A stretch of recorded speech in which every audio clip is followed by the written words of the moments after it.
itu adalah, walaupun kita hari ini hidup di saat muslimin sedang jatuh ya, tapi indahnya zaman ini adalah kita diberi Allah kesempatan yang mahal untuk beramal sebuah amal yang hasilnya luar biasa, yaitu menyiapkan generasi kebangkitan Islam. Karena setelah zaman ini, setelah zaman kita ini, Rasul sudah menyampaikan bahwa setelah kita adalah zaman kebangkitan muslimin. Sehingga kita di zaman yang muslimin jatuh ini, kelebihannya adalah kitalah orang yang harus menyiapkan generasinya. Jadi kita punya peluang amal nih. Peluang amal yang luar biasa. Baik. Saya ingin berikan satu kisah sedikit, inspirasi supaya teman-teman tahu bagaimana memulainya nanti. Rasul Muhammad SAW waktu diutus menjadi Rasul, Allah menyampaikan bahwa keadaan bumi itu jahiliyah.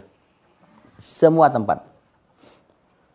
Hanya kecuali tinggal sedikit segelintir orang yang masih mengerti tentang ketuhanan.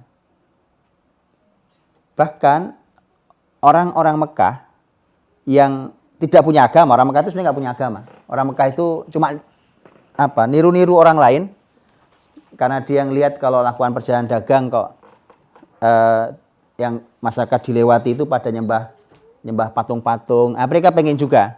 Makanya mereka nanti ada yang pertama kali membawa patung ke Jazirah Arab. Dibawa patung, kemudian itu yang disembah oleh masyarakat Arab. Kalau mau bicara agama harus ke Romawi. Romawi yang dekat dengan masyarakat Arab adalah Romawi Timur. Dari mulai wilayah Syam itu 4 negara, gitu ya. Syam 4 negara, Palestina, Suria, Palestina, Jordania, Lebanon. 4 negara. Itu Syam. Tapi ibu kotanya di atasnya lagi, yaitu Turki. Konstantinopel, Istanbul hari ini. Itu ibu kotanya Romawi Timur. Kalau mau cari agama di Romawi, maka orang-orang Arab yang tergerak hatinya untuk bahwa hidup tuh nggak begini nih, mesti ada yang salah ini. Gitu ya, sampai nanti bapaknya Sa'id bin Zaid radhiyallahu anhu, Sa'id bin Zaid itu sahabat Nabi. Bapaknya namanya Zaid bin Amr. Zaid bin Amr itu hidupnya sebelum Nabi Muhammad SAW. Zaid bin Amr itu orang Mekah yang lihat masyarakatnya pada sujud, pada duduk di sekeliling patungnya, mereka apa semua serba patung gitu ya. Mereka bilang, enggak lah, ini secara logika juga nggak masuk. Patung kita yang buat kok. Maksud kita sembah, mestinya sembah saya yang buat patungnya. Oh iya dong, kan hebatan saya daripada Tuhan. Oke, makanya nggak masuk secara logika. Dia tidak masuk secara logika itu, maka sampai akhirnya dia sujud. Sujud di hadapan ontanya. Begitu sujud, dia bilang, Tuhan, aku tahu kau ada. Aku ingin beribadah, tapi aku tidak tahu bagaimana caranya. Kemana dia pergi? Bahkan waktu itu ada 4 orang, pergi ke negeri Syam. Karena mereka tahu kalau nyari agama ke negeri Syam. Ke negeri Syam ditemui tokoh-tokoh Yahudi, tokoh-tokoh Nasrani ditemui. Ya, para rabinya, para pendeta ditemui. Tapi mereka pun sudah tidak tahu di mana agama yang asli sebenarnya. Ketika mereka cerita, orang-orang Mekah cerita, tokoh-tokoh agama malah bilang, oh kalau itu yang kamu mau, itu sudah sangat jarang yang paham. Yaitu Millah Ibrahim. Millah Ibrahim, jadi peninggalan agama Ibrahim. Mereka tahu, orang-orang Romawi tahu bahwa kalau itu ada, cuma itu yang paham ilmunya sudah sangat sedikit. Yang ada adalah pemahaman agama yang sudah kacau. Oke, itu keadaan waktu Nabi Muhammad SAW diutus. Kalau Jazirah Arab sih udah nggak dianggap, itu udah nggak ada yang dianggap. Kalau antum pengen tahu bagaimana keadaan Nusantara, bagaimana keadaan Australia di tahun-tahun itu, ya antum tinggal cek sejarahnya ya, di abad-abad itu. Keadaannya sama, nggak beda jauh. Maka antum bisa bayangkan, Nabi Muhammad SAW harus membangun generasi baru untuk mengembalikan cahaya. Itu yang kita bahas nanti. Supaya nanti kita tahu, oh gini toh pendidikan itu mulainya, begini teknisnya segala macam, mudah-mudahan gitu ya. Supaya kita tahu bahwa Nabi punya PR sebesar itu. Oke, PR sebesar itu, pertanyaan paling sederhana begini. Apakah Nabi Muhammad SAW saat itu sibuk belajar ke Persia dan belajar ke Romawi sebagai bangsa besar yang memimpin bumi saat itu. Orang Persia, masyarakat Persia berbagi dari mulai Irak, Iran pusatnya. Irak, Iran, terus membentang sampai ke timur. Terus ke wilayah bekas jajahan Soviet semua, terus ke arah bawah India, Pakistan semua gitu ya. Cina. Romawi tadi sudah bilang, Romawi itu timur dan barat, lebih kecil karenanya Persia Romawi itu kalau perang Romawi jarang menang. Persia yang menang. Kecuali setelah turun surat Ar-Rum dalam Quran. Romawi ada dua, Romawi Timur ibu kotanya Konstantinopel di Istanbul hari ini, kemudian Romawi Barat ibu kotanya di Roma Italia hari ini. Sampai hari ini nggak bergeser. Nggak bergeser. Ya udah berapa abad itu? Afrika dalam penguasaan Romawi. Wilayah Sudan ke atas, Mesir segala macam terus sampai negeri Habasyah itu penguasaan Romawi. Nyebrang begitu selatan, nyebrang Laut Merah masuk ke Yaman, betul ya? Selatan Yaman itu dikuasai semua oleh Romawi. Tapi Jazirah Arab yang tengah kosong, nggak ada yang minat. Disitulah Nabi Muhammad diutus. Nanti kita akan bicara jadi apa hikmah itu semua. Wilayah tengah kosong, tidak ada yang minat karena ini isinya orang-orang lapar dan orang-orang buta huruf. Al-Ummi, betul? Gak ada yang minat. Persia nggak minat, Romawi nggak minat. Tapi Anda harus tahu bahwa dari situ hadirnya cahaya. Ya, baik.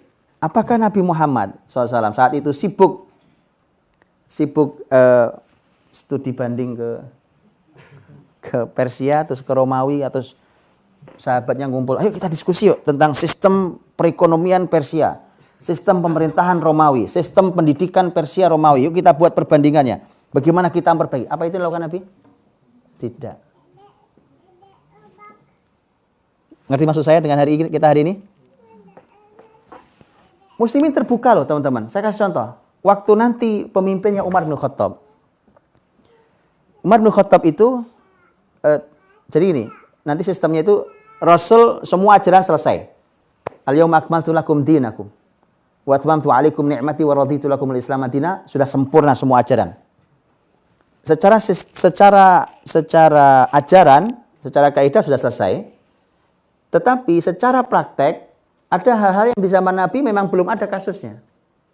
Sehingga belum ada pelembagaannya, atau kalaupun ada belum besar. Sehingga tidak ada lembaganya. Nah, mulai membesar zaman Khulafaur Rasyidin. Makanya kenapa Nabi mengatakan alaikum bisunnati wa sunnatil khulafa'ir rasyidin al-mahdiyyin min ba'di. Pegang sunnahku dan pegang sunnah khulafa rasyidin selaku Abu Bakar, Umar, Utsman, Ali. Radhiyallahu anhum ajma'in. Karena 4 ini adalah penyempurnaan secara sistem. Sudah sempurna, tapi secara praktek di lapangannya, secara lembaga segala macam disempurnakan di situ. Maka harus dipelajari semua itu. Dan muslimin terbuka loh. Muslim itu bukan orang sekedar anti barat, enggak. Muslim itu paling fair terhadap ilmu, dan muslimin tidak pernah menyembunyikan ilmu siapapun. Para ulama kalau menukil dari siapa? Dari ilmuwan Yunani dibunyikan. Mereka nukil dari ilmuwan mana? Dibunyikan. Ini dari fulan. Tapi berapa banyak karya Islam ditutup namanya. Penelitian Islam ditutup namanya. Ibnu Nafis itu yang menemukan peredaran darah minor di tubuh manusia. Seorang dokter, ilmuwan besar, dokter di Mesir. Itu hasil penelitian yang ditulis lengkap dengan gambar penelitian dia itu ditutup oleh Eropa. Bukunya diambil, ditutup, kemudian hanya diterjemah, nama Ibnu Nafisnya dibuang. Setelah ratusan tahun baru dibongkar oleh muslimin, ternyata plek cuma nerjemah. Ini buku aslinya ketemu. Dan yang seperti ini kasusnya bukan hanya Ibnu Nafis. Maka saya mohon maaf sekali lagi teman-teman. Kalau mau bicara tentang amanah ilmiah, menisbatkan sesuatu pada yang punya, belajarlah pada Islam. Saya tidak terlalu kagum dengan klaim-klaim, wow, bicara tentang fair, amanah ilmiah. Dulu Anda nipu. Wong belajar loh, nama gurunya dibuang. Makanya kalau ada ilmu besar, dan itu banyak ilmu, saya sudah baca beberapa ilmu yang siapa penemunya, no name. double N. Mana ada? Orang mana ada? Atau membaca buku, saya pernah baca buku tentang siapa penulisnya? Elizabeth Wagili tentang ini ilmu psikologi apa Enneagram ya? Ada teman-teman psikologi di sini? Enneagram. Itu garis-garis untuk membaca psikologi manusia. Ada tahu buku itu mukadimahnya apa? Ini ilmu ini dimunculkan pertama oleh seingat saya orang Rusia tahun sekian-sekian. Tapi aslinya ilmu ini aslinya dari orang Arab. Namanya tidak tahu. Bisa bayangkan ya? Bisa bayangkan itu. Bacalah, bukunya ada bukunya. Tapi ya sudah. Kan masalah. Muslimin itu Masya Allah. Muslimin itu hatinya lapang ya kan. Masalah. Cuma kita punya PR tadi. Oke ya. Jadi seperti Ibnu Nafis tadi itu. Hilang itu Pak. Itu hilang. Kemudian dihilangkan begitu saja. Kembali ke Rasul. Rasul SAW. Pertanyaan saya tadi. Apakah beliau sibuk diskusi dialog? Enggak. Walaupun Islam terbuka. Umar bin Khattab ketika menjadi khalifah, dan muslimin itu banyak belajar kebaikan dari Persia Romawi. Oh iya. Tadi saya bilang, muslimin akan sampaikan, ini dari Persia, ini dari Romawi. Kami belajar dari itu. Umar waktu jadi khalifah itu, teman-teman pernah menerima surat resmi negara. Tulisannya surat ini bulan Sya'ban. Umar bilang, ini Sya'ban tahun kapan? Sya'ban tahun ini, tahun kemarin, atau tahun depan? Sejak itulah kemudian muslimin bilang, para sahabat staf ahli ini mengatakan, ini pentingnya kita punya tahun. Membunyikan tahun. Maka diskusilah sahabat di bawah kepemimpinan Umar radhiyallahu anhu. Diskusi tentang tahun itu.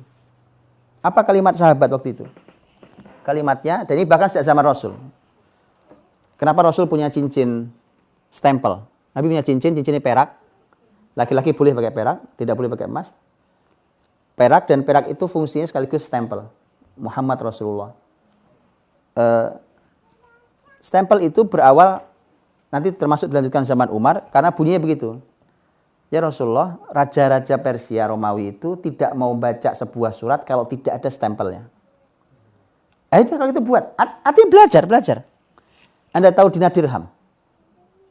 Dinar mata uang emas, dirham mata uang perak, dan itu yang diusung muslimin. Sampai kapanpun. Hari ini kita memasuki zaman penjajahan keuangan. Gitu ya, kita dimiskinkan secara sistem dengan uang kertas. Ya, pasti kalau itu. Oke. Emas perak ini yang terbukti anti inflasi. Mana ada uang anti inflasi? Antum yang lama di Australia, uang Australia mengalami inflasi? Pasti, nggak mungkin enggak. Karena memang itu uang-uang itu sudah tidak ada nilai intrinsiknya, sudah nggak ada. Kalau dulu masih lumayan, di belakangnya masih ada emas, masih ada peraknya. Sekarang udah nggak ada, tinggal nyetak. Kalau nyetak saya juga bisa ngeprint, tapi saya nggak boleh. Iya kan? Bisa kita ngeprint, kan sama aja. Anda kalau mau bahan kertas, saya bisa carikan bahan kertas kayak begini. Betul kan? Kenapa saya nggak boleh? Kok Anda boleh? Itu loh Pak. Umar radhiyallahu anhu ketika mengatur sistem negara, saat itu harus membuat sistem, termasuk dari tahun, sampai harus membuat berbagai macam kementerian, berbagai macam catatan kenegaraan segala macam yang dikenal nanti dengan ad-dawawin, diwan. Kalau bahasa Indonesia dewan. Dewan mantu pikir bahasa apaan? Ya, makanya saya sering bilang itu, kalau ada orang yang anti Arab, itu Senayan tuh harus dihapus nama-namanya. Majelis Permusyawaratan Rakyat, semua bahasa Arab. Betul tidak? Majelis bahasa apa? Itu pikir bahasa Indonesia. Cari aja bahasa Indonesianya apa coba. Bahasa Indonesianya apa itu kalau Majelis Permusyawaratan Rakyat bahasa Indonesianya apa? Tempat nongkrong rame-rame, gotong royong apa gitu. Cari aja bahasanya. Musyawarah bahasa apa? Arab. Rakyat bahasa apa? Enggak tahu untuk bahasa Arab. Ra'iyah itu bahasa Arab. Ra'iyah itu bahasa Arab. DPR, singkatannya apa? Dewan. Perwakilan, wakil bahasa apa? Ya sih. Makanya dihapus saja itu kalau memang anti Arab gitu loh. Nah, kita bukan masalah anti bangsa, anti ini. Kenapa tiba-tiba orang yang katanya mengajari peradaban tiba-tiba rasis? Ya kan aneh kan? Coba pikir. Aneh sekali. Aneh sekali. Bukankah katanya zaman keterbukaan? Ayo terbuka yuk. Muslimin adalah masyarakat yang sangat terbuka, tapi kokoh Islamnya terbuka untuk semua. Di dalam kokoh sekali, tapi terbuka untuk semua. Kalau ada kebaikan diambil. Nggak ada masalah, diambil oleh muslimin. Tadi saya cerita tentang bagaimana Umar. Antum tahu dalam sejarah Islam, sampai sekarang disebutnya, rumah sakit. Rumah sakit itu kalau di dalam bahasa Arab sampai hari ini namanya mustashfa. Itu bahasa Arabnya. Ya, masyafi, mustashfa itu bahasa Arabnya rumah sakit. Tapi di sejarah Islam muslimin tidak mengenal mustashfa. Muslimin mengenalnya bimaristan. Bahasa apa itu? Bukan bahasa Arab. Bahasa Persia. Bimaristan itu bahasa Persia. Tempat untuk merawat orang sakit. Jadi maksudnya muslimin kalau ngambil dari mana ya dibunyikan, nggak apa-apa. Bahkan itu bunyinya. Sampai akhirnya muslimin, masyarakat Arab sekalipun menyebutnya bukan mustashfa dulu, nyebutnya bimaristan. Bimaristan. Mereka singkatkan Marstan. Ya. Baik ya, jadi Rasul tidak sibuk diskusi dengan sahabatnya untuk mendiskusikan sistem Persia Romawi, cara belajar Persia Romawi, cara segala macam. Tapi muslimin ada yang dari Persia, ya kan? Ada yang besar di Romawi dan kebaikannya diambil. Apa yang baik diambil, enggak ada masalah. Dan muslimin mengatakan itu dari mereka kita belajar. Maka ketika perang Khandaq tahun 5 Hijriah pun kan antum tahu. Perang Khandaq tahun 5 Hijriah. Ya kan, begitu keadaan sudah sulit karena ini musuh lebih besar daripada jumlah seluruh penduduk Madinah. Musuh yang datang. Maka solusinya apa? Solusinya datang dari Persia. Salman Al-Farisi, orang Persia asli. Ya, Salman mengatakan kunna idza husirna takhandaqna. Kami di Persia. Di kisah tentang Persia. Kami di Persia kalau dikepung kami bikin parit. Bikin parit keliling. Itu yang diambil. Ya, teman-teman. Jadi ini bukan masalah anti lah, bukan itu. Bukan itu. Quran sendiri yang ngajarkan. Quran Allah Subhanahu wa taala ketika menuturkan kisah raja, ratu musyrik, ratu negeri Saba. Ratu siapa? Ratu Bilqis dalam surah An-Naml. Ratu Bilqis itu kan ketika ngajak rapat para punggawa kerajaannya, dia mengatakan bahwa innal muluka idza dakhalu qaryatan afsaduha wa ja'alu a'izzata ahliha adillah. Para raja itu biasanya kalau masuk sebuah negeri ngerusak dan akan membuat masyarakatnya jadi hina. Itu kan gara-gara dia takut dengan suratnya Nabi Sulaiman kan. Ini raja nih. Ini kalau datang pasti ngerusak di kita. Lihat penutup ayatnya. Itu kalimatnya Bilqis. Tapi penutup ayatnya lihat. Allah berfirman, "Wa kadzalika yaf'alun." Kata Allah, benar, memang begitu biasanya. Biasanya mereka berbuat. Ya subhanallah, Allah membenarkan kalimatnya orang musyrik. Kalau memang benar oleh Islam dibenarkan. Muslim itu Masya Allah, teman-teman. Ya, itu karena itu ajaran Quran ini. Jadi bukan cuma anti ya itu. Tapi Anda harus tahu, Nabi tidak sibuk mendiskusikan sistem, aturan atau apapun konsep dari Persia dan Romawi. Karena Islam punya konsep sistemnya. Kita insya Allah akan bicara di lepas dulu insya Allah nanti. Wallahu a'lam. Baik. Alhamdulillah kita lanjutkan teman-teman. Seperti yang tadi sudah saya sampaikan. Kita yang kedua ini akan bicara tentang bagaimana generasi itu dididik. Semua cerita di depan tadi itu bagaimana produk generasinya di peradaban, maka seperti apa mendidiknya. Dan teman-teman di awal saya ingin sampaikan begini, disebutkan di dalam sejarah bahwa nabi-nabi itu punya pekerjaan berbeda-beda, pekerjaan untuk nyari penghidupan. Disebutkan kalau Nabi Adam itu bertani. Itu bumi sedang baru-baru luar biasa ya. Nanti ada Nabi Idris yang beliaulah yang pertama kali membuat baju, menjahit baju. Jadi baju kayak kita sekarang ini, antum tahu kalau baju dulu kan cuma dilipat kayak orang umroh itu, ya, maka dijahit itu oleh Nabi Idris alaihissalam. Nabi Dawud alaihissalam itu ahli besi dan beliau, walau beliau raja, beliau tidak ngambil gaji dari posisinya sebagai raja, tapi beliau mencari uangnya dengan cara membuat baju besi untuk perang. Karena Allah memberikan kelebihan pada Dawud, wa alanna lahul hadid, kami buat menjadi meleleh besi di tangan Daud. Begitu seterusnya, Nabi Nuh umpamanya, Nabi Nuh itu an-najjar. Najjar itu memang ahli dalam masalah perkayuan. Makanya beliau membuat kapal itu tidak sembarang. Tidak sembarang, itu membuat kapal yang daya tampung dan ketahanannya di atas gelombang yang sebesar gunung, itu nggak sembarang. Itu perlu orang ahli. Saya belum lama mengisi kampus perkapalan, ya, dan saya tanya kepada itu ada dosen-dosen mahasiswa. Saya bilang, kayak apa ketahanan kapal yang menghadapi hantaman ombak setinggi gunung? Karena Quran mengatakan setinggi gunung. Mereka bilang, wah itu kapal nggak sembarang, ya. Bisa bayangkan kemampuan Nabi Nuh alaihissalam, karena beliau punya kemampuan an-najjar, ahli dalam masalah perkayuan. Nabi Muhammad pedagang, tujar, tajir, beliau pedagang.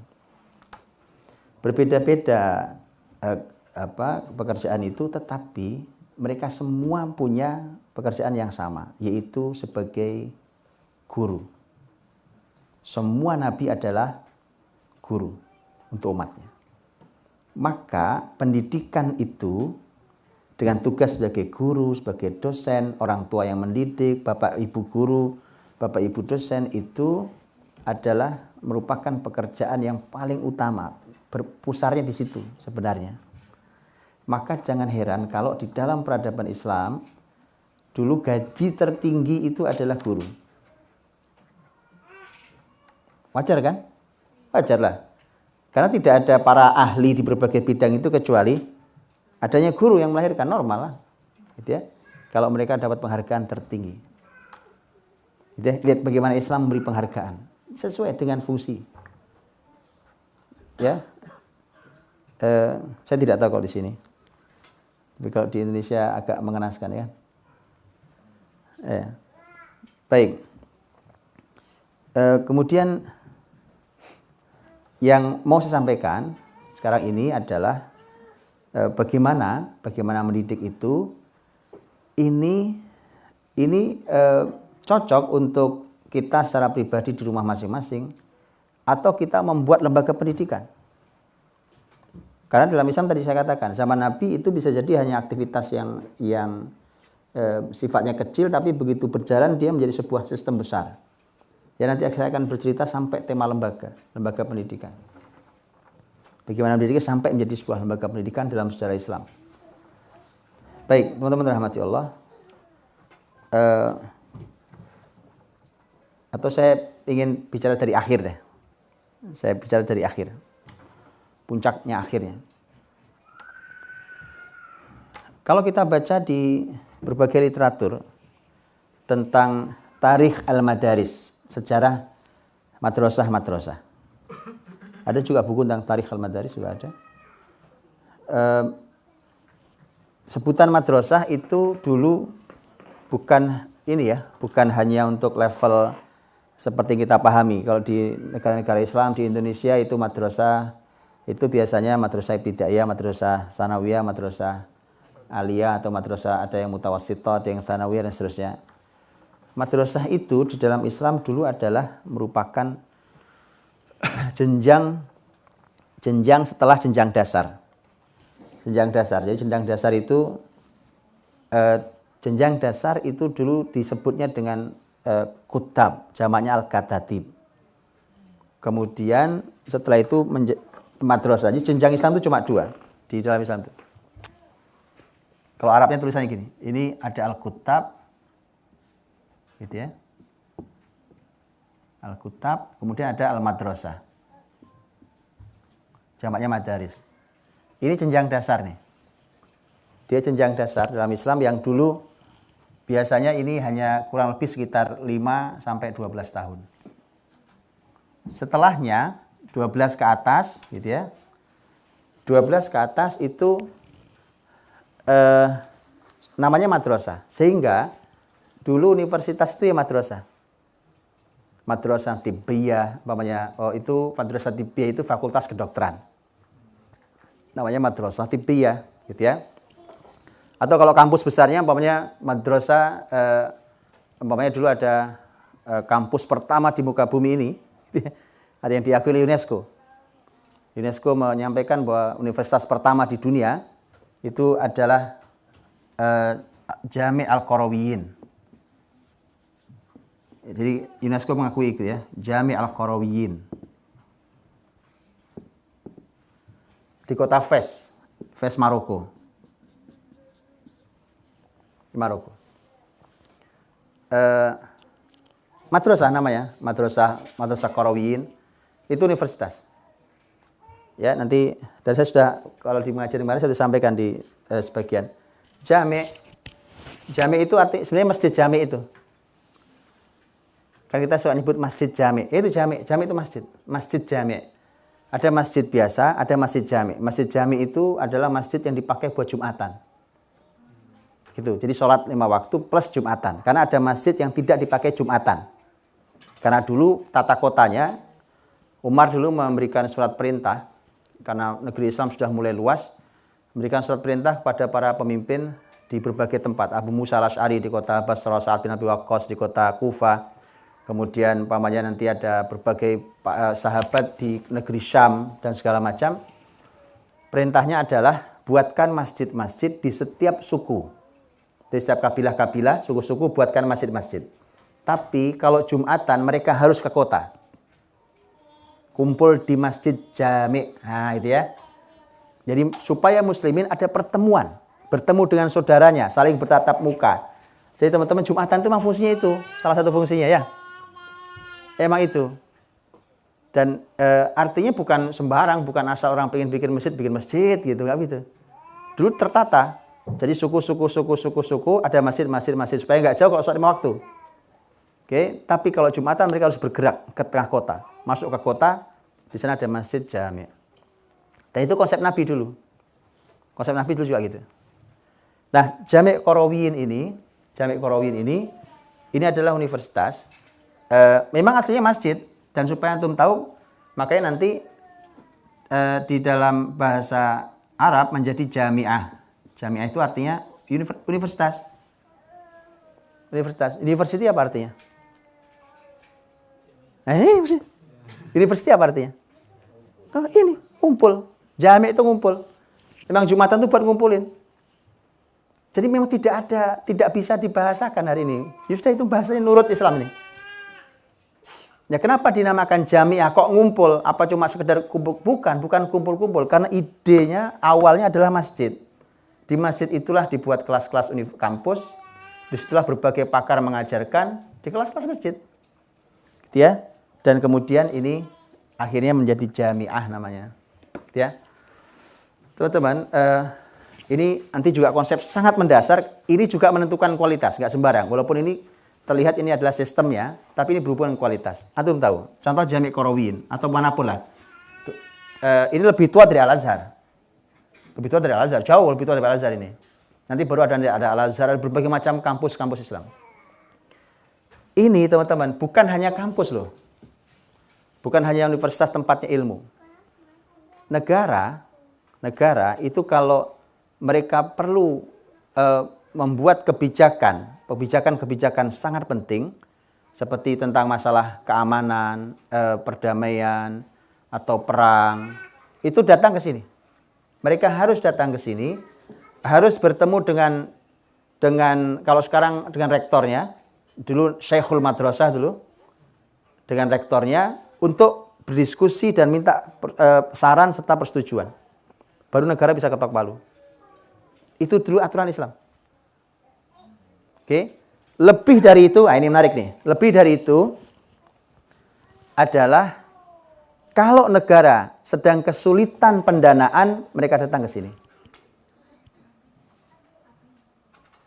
Ngapain? Ngutang. Berhutang. Sehingga negeri Islam tidak perlu hutang kepada musuhnya. Apa artinya? Ini tempat uang ini, Pak. Loh, padahal sekolahnya gratis. Bang ya? Sekolah gratis, tadi saya sudah bilang, gaji dosen, gaji tertinggi, itu 2. Tapi mereka punya uang sangat melimpah yang kalau negara perlu dana, maka datang ke situ untuk berhutang. Tahu cara sistemnya? Ya. Ini ada konsep sangat menarik, tapi ini bukan waktu kita, saya lebih suka nanti bicara, karena ini di yang lain berbeda. Nanti kita akan bicara mendidiknya, itu wakaf produktif. Wakaf produktif. Ini pembahasan besar sendiri yang ini jawaban. Ya, tentu sana ada donasi, tapi donasi ini bukan jadi sandaran sistemik. Dia nggak bisa jadi sandaran kokoh. Nah, donasi itu lemah banget. Ya, sebesar apapun kalau donasi itu lemah. Tapi Islam memiliki sistem namanya wakaf produktif dan ini ada ilmunya besar sekali di sini dan inilah yang membuat sekokoh itu. Sehingga satu, pendidikan itu bukan bisnis. Nggak ada dalam Islam pendidikan nyari duit. Saya buka sekolah supaya saya punya keuntungan dengan buat sekolah ini, nggak ada. Pendidikan itu pengabdian, bukan profit. Pengabdian. Nanti beda teman-teman. Dari ruh itu, hasil ke anak didik akan berbeda hasilnya. Jelas berbeda. Ini kalau saya cukup waktu saya akan urai. Dari sini kemana larinya? Kenapa sampai berpengaruh pada kualitasnya ada? Ya, jadi dia bukan bisnis. Dan benar bahwa yang kedua pendidikan itu untuk semua. Kan si kaya masuk, si miskin masuk, ya kan nggak ada masalah. Tinggal masuk saja. Dan yang ketiga, ternyata tombol negara itu on off-nya di kampus. Perang, klik perang. Damai, klik damai. Dana, klik dana gitu ya. Itu on off-nya di kampus. Anda bisa bayangkan itu. Oke. Kalau antum serius tentang pendidikan, yuk antum berpikir sebesar ini, yuk bareng-bareng yuk kita berpikir nih. Ini amal besar. Kebayang antum? Ya, jangan nanggung. Orang-orang kayak antum semuanya jangan nanggung. Tugas besar. Oke. Ini satu tentang lembaga. Satu lagi tentang ilmuwan yang tadi saya bilang. Sebelum nanti kita bicara teknis tentang didiknya. Satu lagi tentang ilmuwannya. Para ilmuwannya yang tadi sudah saya katakan. Ini kalau ini adalah dari sini mulai ya, di sini startnya. Orang belajar ilmu, begitu dia belajar ilmu gitu, di atas itu makin banyak ilmunya yang dimiliki. Jadi sini ada banyak ilmu dimiliki. Inilah yang di dalam bidangnya lain-lain. Kalau fakultas ini beda-beda fakultas hari ini. Jadi ini multifakultas. Satu orang punya keahlian multifakultas. Itulah mengapa dalam Islam ada sebutan namanya al-allamah. Al-allamah itu dalam bahasa Arab bentuk mubalaghah dari kata alim. Kalau alim orang alim, tapi allamah itu orang sangat alim. Hari ini kalau gelar kampus tertinggi profesor kan? Oke, profesor. Profesor itu kan antum tahu, kalau ini ada satu ilmu di sini, maka subnya ilmu di sini jadi profesor ini bunyi sama kan, betul? Ini satu fakultas nih, fakultas. Jadi dia hanya ahli di sini, bukan begitu? Betul ya, betul dokter? Oke. Jadi hasil akhirnya sudah berbeda. Terus kita nanya apa bisa dikembalikan? Loh kenapa tidak? Loh apa waktunya cukup? Nah itu kita akan lihat nanti di mana efektif dan produktifnya muslimin dengan usia anak-anaknya. Karena masalah kita nanti masalah dari mulai langkah yang paling dasar. Itu menjadi masalah. Sehingga nggak sampai, ini nggak akan sampai. Ini aja ngos-ngosan ya kan. Iya. Oke ya, gitu ya, teman-teman. Nah, ini kalau saya bicara dari akhir, produk peradabannya antum sudah tahu. Produk peradabannya antum lihat yang tadi saya cerita banyak tentang. Oke. Pertanyaan kita mulai dari sangat dasar tentang bagaimana pendidikan itu. Bagaimana mendidiknya. Saya ingin mulai dari yang karena semua hal dalam Islam itu ngacunya kan ke Rasul. Nggak ada yang lain kan? Ngacu ke Rasul SAW. Rasulullah SAW jadi waktu tugas Nabi adalah tugasnya mengembalikan cahaya Allah di bumi dan menghapus gelapnya jahiliyah. Nabi nggak mungkin sendiri, maka Nabi mendidik para sahabatnya. Baik, mendidik sahabat, ya sudah, adanya siapa? Ya adanya itu Abu Bakar, Umar, ya kan? Sebelum Umar malah sebelumnya ada Abdurrahman, ada Utsman, ada Ali, ada Abdurrahman bin Auf, ada Talha, ada Zubair, nanti masuk Umar dan seterusnya. Bahkan ada yang levelnya adalah level budak kayak Bilal, mantan budak, ya kan, kayak Bilal, orang miskin kayak Ammar bin Yasir dan keluarganya dan seterusnya. Dah, itu yang ada. Cuma itu yang ada tuh. Mana masyarakat Arab, kan antum tahu, masyarakat Arab dikenal sebagai masyarakat yang ummiyin. Masyarakat yang tidak bisa baca tulis. Sudah, gimana terusan? Masyarakat baca tulis saja tidak bisa, tugasnya sebumi. Jadi sebenarnya tugas kita hari ini bukannya lebih mudah. Antum udah pinter-pinter. Betul? Antum sudah lebih dari bukan pembahasan buta huruf. Masyarakat Arab buta huruf. Huwallazi ba'atsa fil ummiyin rasulam minhum yatlu alaihim ayatin dan seterusnya. Masyarakat ummi jadi disulap. Jadi kayak sulap memang, Pak. Disulap tiba-tiba menjadi pemimpin bumi. Ya. Maka Rasul. Nah, saya coba ingin mudahkan nanti sebagai kunci untuk supaya Bapak Ibu bisa melanjutkan. Rasul SAW mendidik sahabat pakai kurikulum apa? Nabi punya kurikulumnya apa? Quran. Selain Quran ada yang lain? Apalagi kurikulumnya apa? Kan kalau kita kurikulumnya banyak banget kurikulumnya.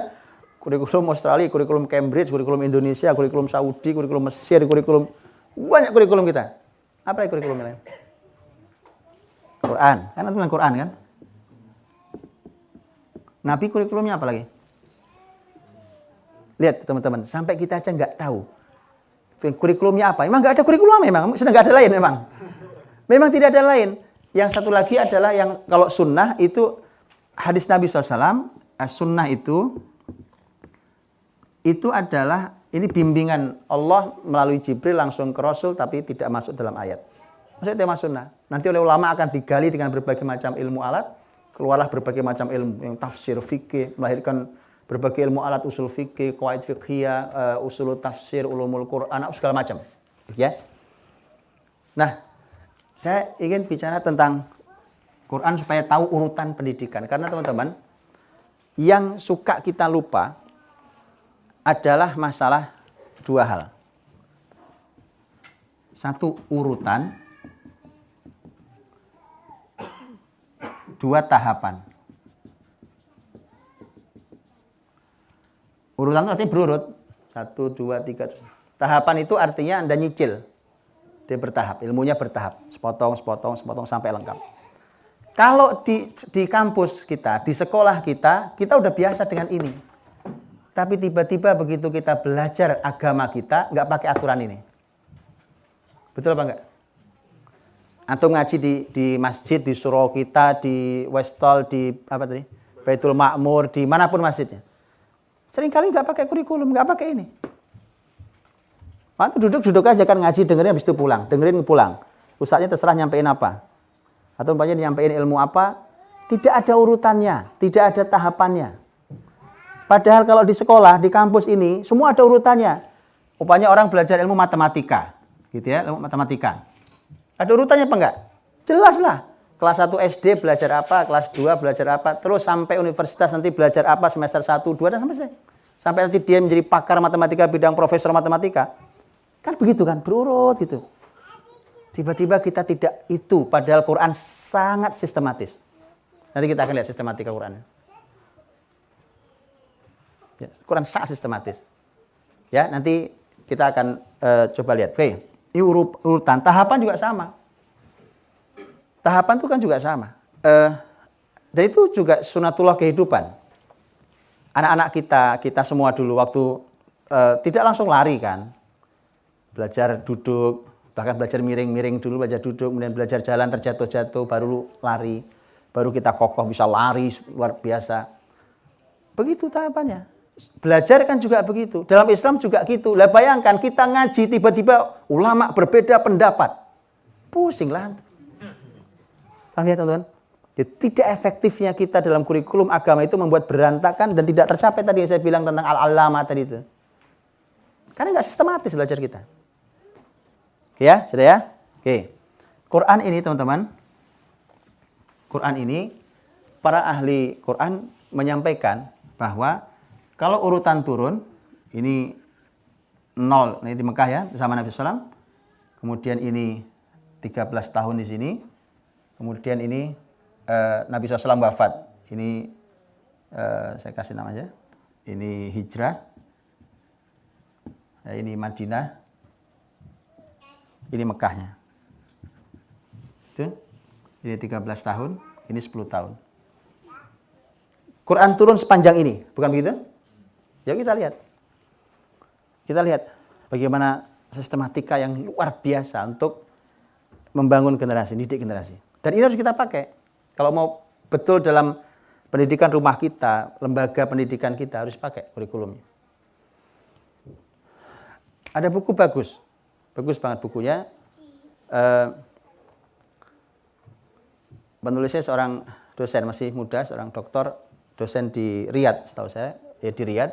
Orang Yaman, saya komunikasi dengan beliau karena saya waktu itu nanya bukunya, karena beliau nulis buku yang menarik buat saya. Judulnya Kaifa Yubarmijul Qur'anul Hayah. Kaifa Yubarmij Al-Qur'anul Hayah. Bagaimana Quran memprogram kehidupan. Itu buku jilid pertama yang waktu itu saya dikasih oleh beliau. Karena itu buku beberapa jilid itu beliau sebagai seorang ahli beberapa ilmu. Beliau mengkaji Quran berdasarkan urutan turun. Quran itu kan ada 2 urutan. Ya, untuk memahami nanti ya. Quran itu kan ada 2 urutan.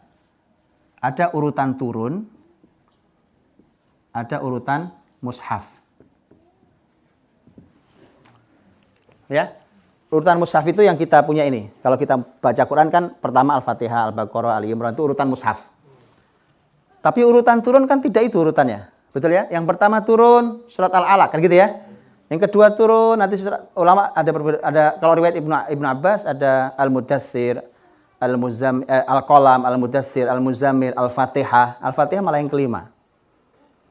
Gitu. Ya, itu urutan turun. Nah, kalau urutan mushaf sudah banyak tafsirnya. Hampir rata-rata tafsir itu urutan mushaf. Ya kan betul ya? Buku tafsir kalau antum buka urutan. Nah, beberapa ulama termasuk beliau ini menulis tafsir berdasarkan urutan turun. Lihat salah satu hasilnya. Lihat salah satu hasilnya, teman-teman. Ternyata berdasarkan urutan turun itu ternyata ajaibnya dia terbagi 3. Hasilnya terbagi 3. Hasil yang pertama karena awalnya beliau mengkaji dari mulai Al-Alaq itu dikaji isinya terus ditulis. Begitu sampai surat yang ke-38 turun. Ya, ke-38. Masuk ke 39 dia berhenti. Karena kok berubah rasanya. Nah, ya. Sudah berubah nih rasanya, temanya kelihatan sekali berubah. Maka diberhentikan di 38, terus begitu dicek masuklah nanti beliau ke 39 dan seterusnya. Begitu dianalisa ternyata, subhanallah, bukankah 38 itu kurang lebih sepertiga? Betul nggak Pak? Betul nggak? Betul ya? 114 surat. Maka kemudian beliau simpulkan, beliau bilang ternyata, ini juga kejutan, karena beliau juga tidak pernah menduga itu. Begitu dicek, ternyata Quran itu sepertiga. Sepertiga pertama isinya adalah islahun nafs. Islahun nafs. Perbaikan individu. Jadi 38 surat itu isinya, pokoknya diperbaiki dari semua sisi. Pribadi-pribadi perbaiki dulu. Sepertiga yang kedua, kata beliau ternyata isinya adalah islah al-mujtama'. Sosial. Setelah individu kumpul jadi diperbaiki sosialnya. Oke. Terus kemudian beliau bilang, waktu jilid pertama itu bukunya belum selesai. Yang saya baca itu bukunya belum selesai semua. Beliau bilang, mudah ditebak bahwa yang ketiga adalah islah ad-daulah. Perbaikan negara. Sangat sistematis, teman-teman. Begini, bukan tidak boleh kita ngurus negara, ayo itu tugas kita semua. Tapi maksud saya, kalau mau maksimal, pasti urutannya harus pakai ini. Harus pakai ini. Makanya siapkan generasi ini supaya kita perbaiki sosialnya, setelah itu negara kita perbaiki. Dengan didikan-didikan tuh. Ya? Oke. Nah, ini nggak nyaman ya cara ininya. Gini. Cek. Ini urutan turun. Kemudian, teman-teman, saya bicara di sini sekarang.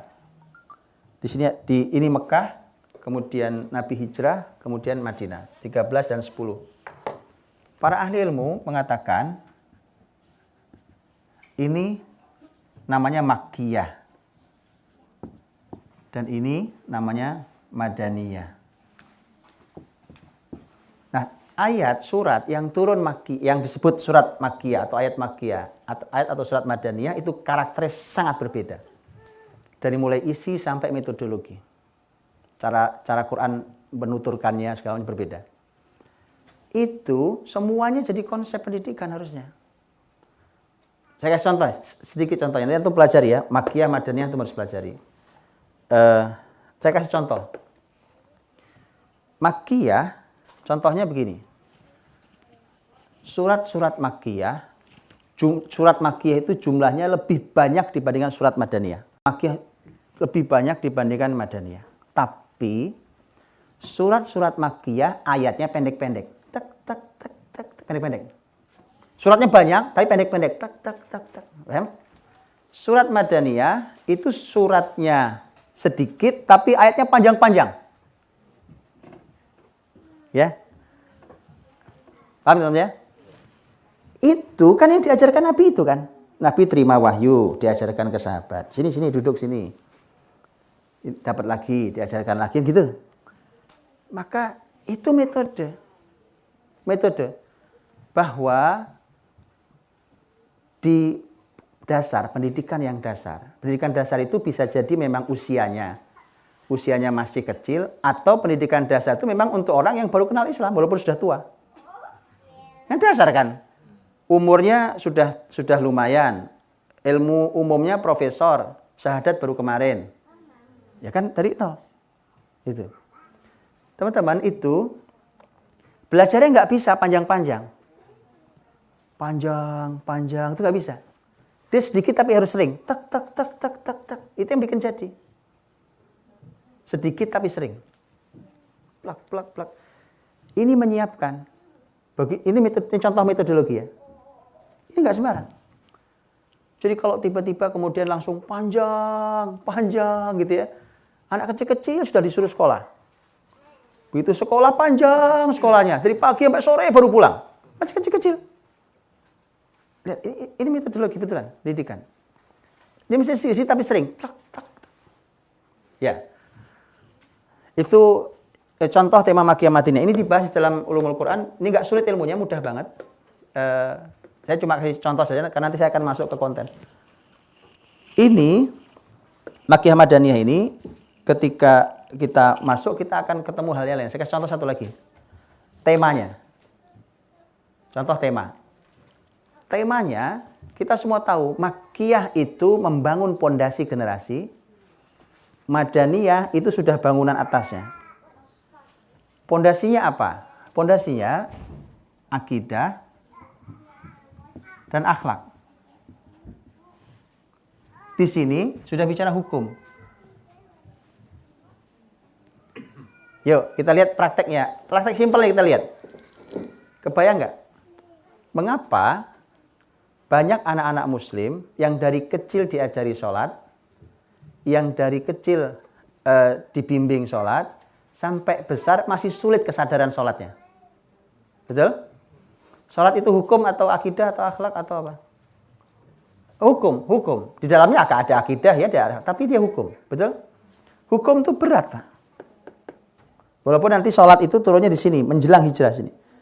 Walaupun nanti ada sholat di awal sini, itu sholat tahajud, tapi sholat wajib itu nanti sini menjelang hijrah.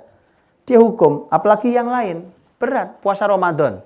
Puasa Ramadan turun di sini, di Madaniyah. Kenapa hukum? Bagaimana Anda mau membangun generasi peradaban menjulang tinggi, pondasinya rapuh, bangunannya ambruk lah. Nah, masalah di kita adalah anak tuh kita kasih Islam itu yang semuanya beban. Hukum. Ayo sholat, ayo puasa, ayo ini. Semuanya hukum itu. Berat, Pak. Pondasinya belum dibuat. Makanya tidak pernah ada kesadaran mereka.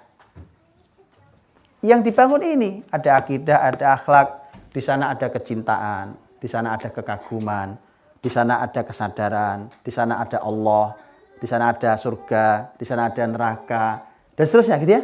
Di sini tempatnya. Nanti kita bicara lebih detail. Nah, jadi kegagalan kita adalah ini tidak sanggup kita. Makanya kalaupun kita didik mereka ya bangunannya paling bangunan biasa aja. Tapi kalau Anda ingin bangunan yang menyapa awan, kita kalau mencakar langit gak enak ya kan. Masa antum langit cakar. Kalau bangunan yang menyapa awan gitu ya, maka pasti pondasinya luar biasa. Gak mungkin enggak.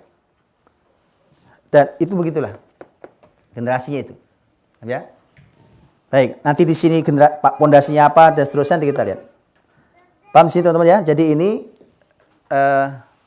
Quran itu begitu berurutnya, sistematikanya dengan cara yang seperti itu, dan sehingga nanti kalau sudah ini siap di sini, maka begitu masuk ke tema hukum apapun itu, bahkan sampai mengorbankan jiwa jihad, mereka korbankan jiwa dengan senyum.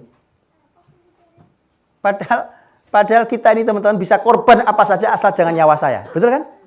Oh iyalah. Mana? Kalau korban duit saya bisa cari lagi uang. Betul kan? Saya korban apa? Bisa saya cari lagi. Tapi nyawa nggak ada yang jualan. Nggak bisa. Makanya bayangkan ada generasi yang mengorbankan nyawanya dengan senyum. Itu Islam tuh, Pak. Kayak begitu itulah dulu yang Khalid waktu kirim surat ke Persia, bahasanya gitu. Saya bawa pasukan yang cinta mati sebagaimana kalian cinta hidup. Kan bingung jadi musuh, Pak. Dibunuh dia seneng, nggak dibunuh-bunuh kita, kan? Itu hebatnya Islam, Pak. Makanya kenapa tidak peradabannya luar biasa? Peradaban luar biasa. Bukan bunuh-bunuhnya yang puasa, bukan. Islam nanti saya bilang di depan tadi, dia Al-Fath membuka. Ya, itu karena ada pondasi yang sangat kokoh. Apalagi cuma berkorban ngasih uang saudaranya itu simpel banget, Pak. Nggak ada. Hitungan 2,5% itu hitungan minimalis itu. Hitungan 2,5% itu hitungan minimalis. Mana ada orang Islam kaya dulu cuma 2,5% zakat tok wajib itu nggak ada. Dalam sejarah peradaban Islam nggak ada itu, Pak. Orang-orang peradaban dulu itu kalau memberi uang saudaranya nggak pakai hitungan. Nah, kalau yang punya dia saja dia berikan ke orang lain, maka setidaknya itu menjadi sebuah jaminan bahwa dia tidak mengambil haknya orang lain. Paham? Yang saya punya saja saya kasih ke antum. Masa saya ngambil punya Anda? Saya punya saya kasih Anda. Makanya tema maling, korupsi, ya nggak main. Nggak masuk itu. Di sini tentunya. Dan itu semua bangunannya ini dulu.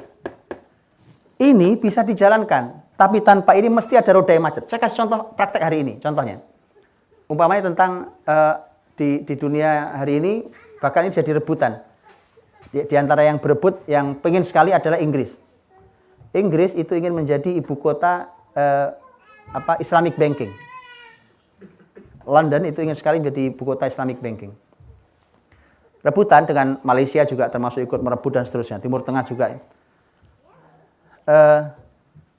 itu keuangan, ya. Keuangan itu berarti tema hukum di sini. Ini bisa dijalankan. Tema muamalah itu kan bisa dijalankan oleh siapapun kan. Orang kafir pun bisa menjalankannya. Tapi teman-teman, karena ini tidak terpisahkan oleh yang ini, maka pasti ada roda yang macet. Saya kasih contoh roda macet. Ini Islamic banking. Jadi macet, betul-betul macet. Kenapa? Untuk menjalankannya perlu ini, akidah sama akhlak ini. Saya kasih contoh. Orang berhutang ke bank. Datang ke bank berhutang. Kemudian waktunya dia membayar cicilannya, dia tidak sanggup bayar. Kan? Apa yang dilakukan oleh bank?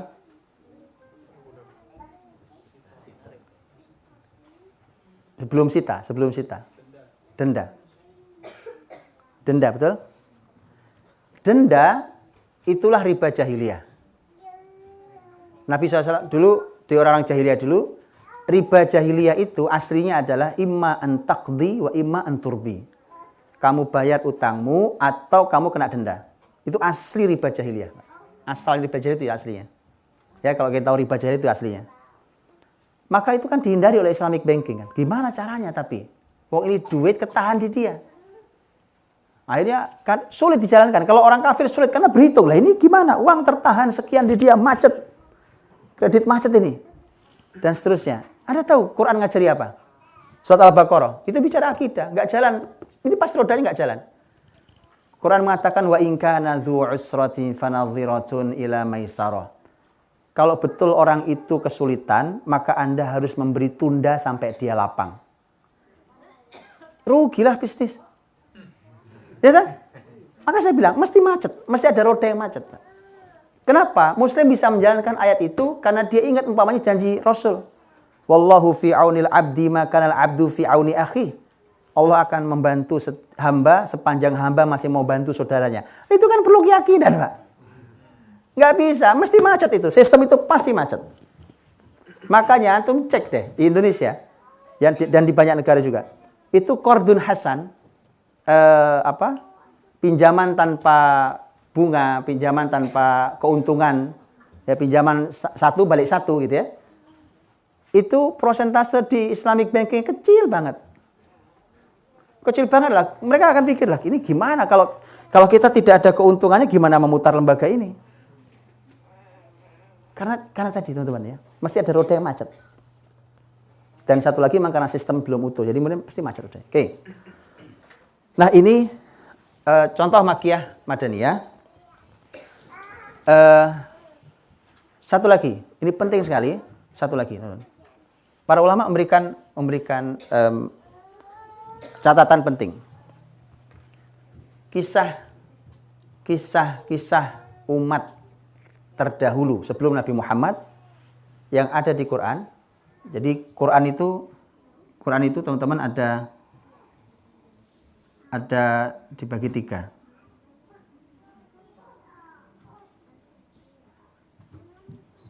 Ada sepertiganya adalah sejarah, sepertiganya adalah akidah, dan sepertiganya adalah hukum. Antum bayangkan ini sepertiganya sejarah. Nah, sejarah yang kisah umat terdahulu sebelum Nabi Muhammad semuanya turunnya di sini. Oke, dapat ya? Dapat sesuatu nggak? Apa? Dapat apa? Untuk kita hari ini apa yang dilakukan?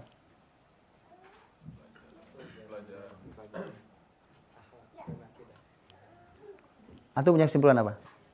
Ini, coba data ini apa kesimpulannya apa? Data.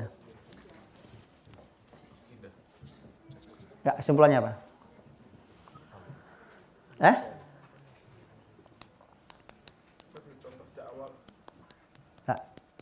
atau apa?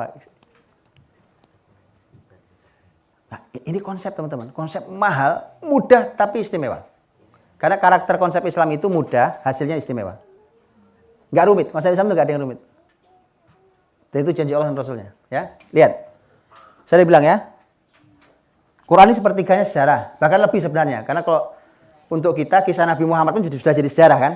Kalau zaman Nabi turun kan itu belum jadi sejarah kan, itu peristiwa hari itu. Tapi buat kita hari ini sudah masa lalu, itu sejarah. Tapi kalau sejarah umat terdahulu itu kurang lebih sepertiga itu, para ulama mengatakan itu turunnya Makkiyah. Semua turun di sini, 13 tahun itu. Bayangkan sepertiga Quran, padahal yang turun di sini, ini kan sepertiga Quran ini, turunnya semua di Mekah ini. Maka bisa terbayang bahwa Mekah ini 13 tahun itu diguyuri oleh kisah sejarah. Ayat itu turun kisah semua. Antum tahu? Maka itulah kurikulum dasar. Sejarah.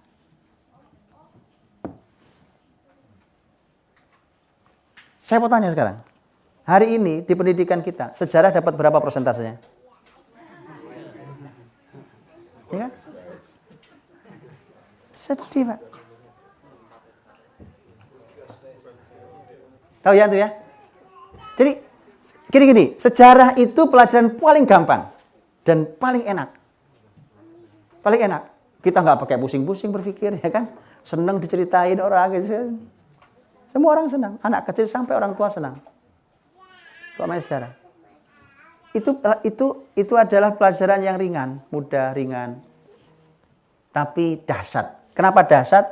Karena sejarah inilah yang digunakan untuk menanam pondasi ini. Sudah paham sekarang? Paham tujuan sejarah? Sekarang yang di sini? Jadi teman-teman harus punya target. Oke ya? Tum kantong itu sejarah. Oke, sejarah Islam. Sejarah Islam itu diguyur di sini, di Makkiyah ini targetnya kan untuk bangun pondasi ini. Jadi akidah dibangun dengan sejarah, akhlak dibangun dengan sejarah. Bisa caranya? Bisa lah ya, antum nggak usah saya jelasin lagi, bisa lah ya. Bagaimana sejarah itu kalau dituturkan di siapapun, di anak kita, di anak didik kita, di siapapun, itu terbangun akidah dan akhlaknya. Paham? Oke.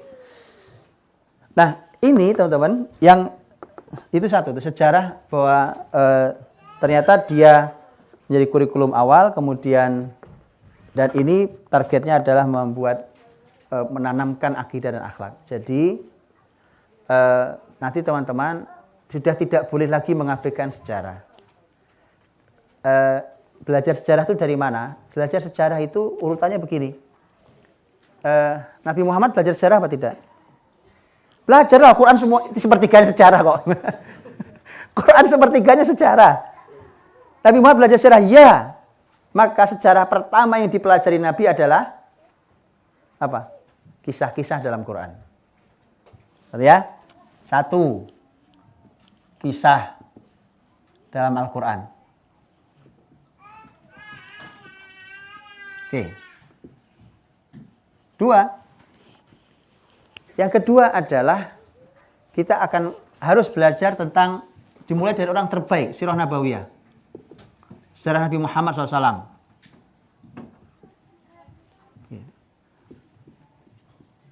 Sudah? Tiga, kita harus belajar tentang sejarah Islam, peradaban Islam. Maksud saya sejarah peradaban Islam. Setelah Rasul SAW, masuklah nanti ke dinasti-dinasti dari Bani Umayyah sampai terakhir Turki Utsmani. Oke. Yang keempat, jangan lupa bahwa kita tinggal di sebuah negeri. Kalau kita sebagai orang Indonesia, maka Anda perlu belajar sejarah Indonesia. Akhirnya terlewat loh teman-teman, sejarah Indonesia itu akhirnya kita tidak tahu dibohongi apa, gimana ceritanya, pokoknya belajarnya sudah nggak ngapa-ngapain gitu. Ya pelajaran sejarah paling nggak disukai, ya kan? Sudah paling tidak menarik, ujian paling horor, ya kan? Dan seterusnya. Bagaimana ceritanya itu? Ini kesalahannya memang fatal. Karena antum tahu bagaimana dikisahkan tuh enak didengar. Kemudian itu bahkan bisa mengaduk rasa, bisa membangkitkan kita, bisa menggerakkan kita gitu loh. Ya kan?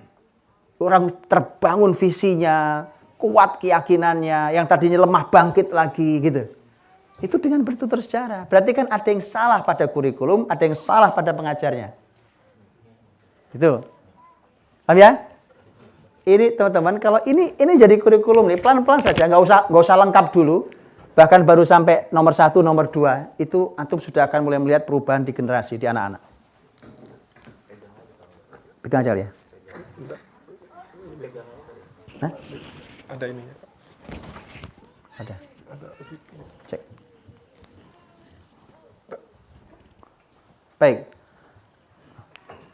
Jadi 1, 2 saja kalau antum sudah teman-teman kalau pelajari, kemudian itu disampaikan dengan tapi pakai target ya. Bukan cuma orang bertutur, bercerita saja sudah mengubah itu. Dan itu tidak sulit. Saya kasih contoh prakteknya. Prakteknya sederhana banget. Ini pentingnya orang tua kalau sama anaknya juga bercerita, bertutur. Kalau ngobrol tuh ada yang dituturkan. Nanti sampai level tingginya gini. Kalau bertutur biasa ya, antum tahu cara berkisah ke anak-anak segala macam. Hasil akhir nanti. Saya kasih contoh, saya pernah umpamanya memberikan masukan tentang pendidikan di sebuah lembaga pendidikan. Ketika bicara tentang konsep pendidikan dalam Islam itu, kemudian karena sekolah itu sudah berjalan, kan tidak mudah mengubahnya. Sudah berjalan, muridnya sudah banyak, wah ini susah ngubahnya. Saya bilang gini, mulailah dari yang paling kecil sampai terlihat hasilnya. Karena kalau terlihat hasilnya, orang tua akan bertanya-tanya, bagaimana caranya? Nanti antum baru tawarkan yang berikutnya. Saya bilang, saya tawarkan sesuatu yang tidak mengubah jam pelajaran, tidak mengubah pelajaran sama sekali. Simple, sederhana. Apa caranya? Ini. Gimana caranya? Gampang, saya bilang, gampang. Gini nih. Ini nggak ngubah apa-apa. Setiap jam pertama, ini gara-garanya karena sekolahnya nggak bisa diubah sistemnya. Kalau bisa diubah nggak begini caranya ya. Ini minimal banget ya. Saya bilang setiap jam pertama, ini sudah saya tuturkan, sampaikan di banyak sekolah. Siapapun yang memegang jam pertama, begitu gurunya masuk, dia mulai pelajaran, maka dia harus mulai dengan sejarah. 5 menit paling lama, jangan lama-lama. 5 menit, nggak usah lama 5 menit. Cuma, saya minta dibuat target. Contoh. Saya bilang umpamanya bikinnya per pekan. Dan ini umpamanya pekan 1. Pekan 1 targetnya umpamanya menanamkan cinta Rasul. Umpamanya gitu ya. Senin, Selasa, Rabu, Kamis, Jumat, gitu ya. Oke, di sini kisahnya apa? Semua guru pekan itu targetnya cinta Rasul. Senin sampai Jumat umpamanya targetnya adalah anak punya cinta Rasul, kisahnya berbeda-beda. Gak usah panjang-panjang, 5 menit paling lama. Oke, antum boleh ulangi lagi pekan kedua. Masih cinta Rasul Pak, silahkan. Atau ganti lagi nggak apa-apa, pekan kedua. Oh, temanya umpamanya sabar. Gitu ya, umpamanya. Ini contoh-contoh aja. Sama begitu. Paham, teman? Sederhana banget. Anda cuma perlu nyari aja kisahnya. Cuma saya bilang, saya minta sejarah loh ya, bukan dongeng. Sejarah. Ya, bukan dongeng, bukan legenda apa. Sejarah. Dan alhamdulillah teman-teman, ini ada yang mencoba. Awalnya nyobanya gini. Nyobanya nggak begini dulu. Nyobanya itu kan di sekolah di Indonesia itu kan suka ada kayak upacara gitu ya. Upacara bendera apa gitu ya. Itu kan suka ada tausiahnya, atau kalau sekolah-sekolah Islam suka ada ikrar sebelum masuk. Setiap ikrar itu saja klasikal, karena kalau per kelas ini gurunya belum siap. Ya, nanti PR pendidikan memang gurunya, PR pendidikan di rumah memang kita orang tuanya. Ya, gurunya nggak siap. Ya udah, kalau gitu klasikal dulu, rame-rame di lapangan, setiap hari dituturkan sebelum masuk kelas 5 menit aja. Begitu dituturkan, teman-teman, saya beberapa bulan berikutnya nanti nanya lagi, gimana Ustadz perkembangannya? Dia bilang perkembangannya ada 2, Ustadz. Yang satu, Ustadz yang kita tunjuk selalu, guru yang kita tunjuk selalu untuk berkisah, akhirnya diserbu anak-anak. Anak semua berkerumun di sekitar dia. Lah kita kan, wah lah ini beliau dikerumuni semua anak-anak. Karena beliaulah sumber kisah gitu kan. Itu bukti kisah itu menarik, teman-teman. Akhirnya, terus gimana? Akhirnya kita pecah. Yang berkisah jangan beliau terus. Ganti yang lain yang berkisah. Oke. Yang kedua, ini yang menarik. Yang kedua beliau mengatakan, dan perubahan pada anak-anak sangat terlihat. Cuma kisah 5 menit. Saya nggak minta waktu berjam-jam yang diberikan kurikulum itu. 5 menit. Bayangkan cuma 5 menit loh. Bagaimana kalau antum tidak 5 menit? Kayak ini, diguyuri kisah. Ya? Anda mau membentuk anak kayak apa pakai kisah? Gampang banget. Cukup ya? Yuk, kita lanjutkan. Tapi ini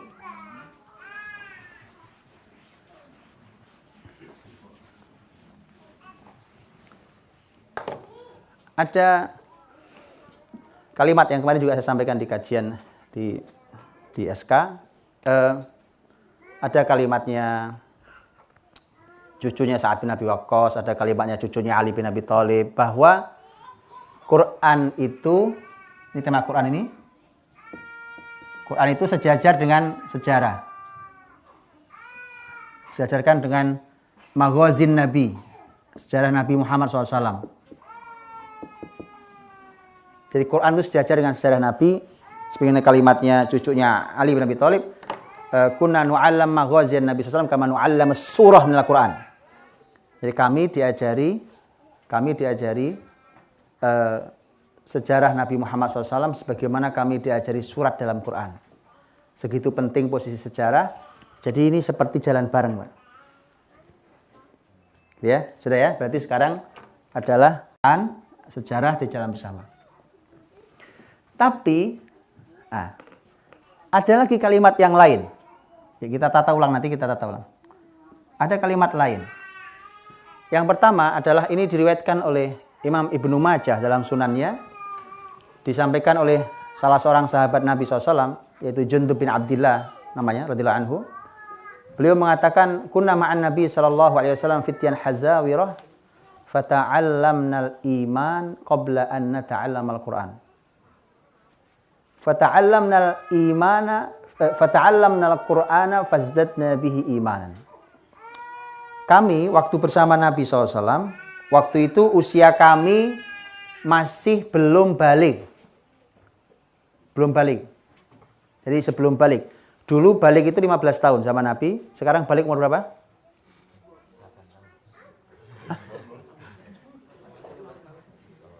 Kecepatan sekarang ya. Balik kecepatan. Fisiknya matang sebelum waktunya. Dugaan saya, wallahu alam. Ini dugaan saya, wallahu alam. Kalau zaman kembali membaik, maka usia balik mereka akan kembali ke 15. Wallahu alam.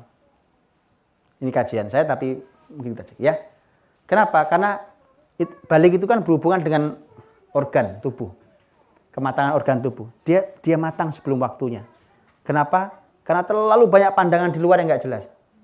Informasi, ya, input yang masuk ke generasi ini dari matanya, dari telinganya, yang masuk itu membuat dia matang sebelum waktunya. Wallahu a'lam, 15 tahun. Oke, manapun. Jadi kata sahabat tadi, kami sebelum balik diajari oleh Nabi iman, diajari ilmu iman sebelum ilmu Quran. Nah, ini apalagi nih? Ya. Kami diajari iman sebelum Quran. Jadi kalau mau nah, ini kalimat sahabat, kemudian kami belajar Quran, dengan belajar Quran itu bertambahlah iman kami. Karena teman-teman dari kalimat inilah kita bisa melihat, hari ini bahkan orang bisa menganggap dirinya doktor tafsir, tapi tersesat jalan. Sekarang antum tahu sebabnya? Sahabat dulu belajar iman sebelum Quran, begitu masuk ke Quran, imannya nambah. Setiap belajar ayat, iman nambah. Belajar ayat, iman nambah. Kalau orang sudah pakar bidang tafsir, tapi kemudian kok tersesat jalan, maka mesti ada yang salah di sini. Itu satu, nanti kita tata ulang dengan ayat. Kemudian yang kedua adalah kalimat para ulama. Para ulama dengan menyimpulkan semua yang di peradaban Islam, yang di pendidikan Islam ini, mereka mengatakan ada pembahasan namanya al-adab qabla al-ilm. Belajarlah adab dulu sebelum belajar ilmu.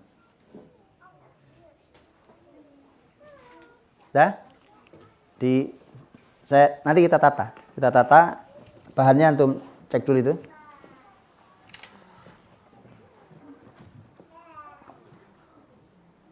Paham ya? Yuk.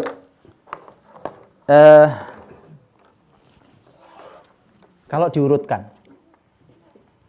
gimana urutannya? Apa dulu yang harus dipelajari? Adab. Terus gimana? Gimana urutannya gimana? Gimana urutannya? Gimana?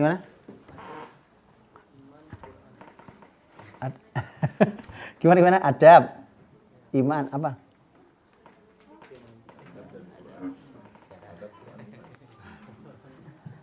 Kan udah nih. Ini kan muter-muternya ini sudah datanya. Kita simpulkan supaya nanti menjadi kurikulum.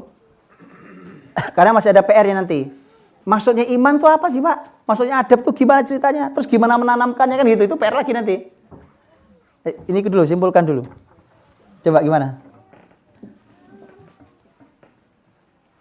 Gimana teman?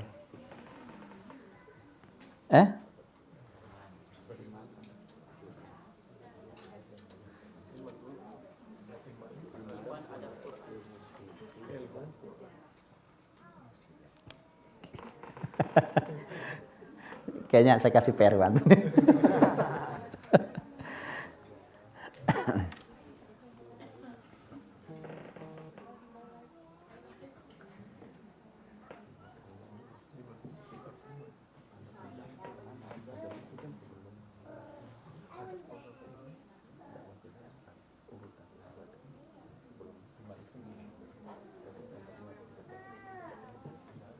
Gimana? Sudah? Baik, teman-teman ya. Ternyata yang ditanam nanti semua urutannya dirapikan ayat. Ya.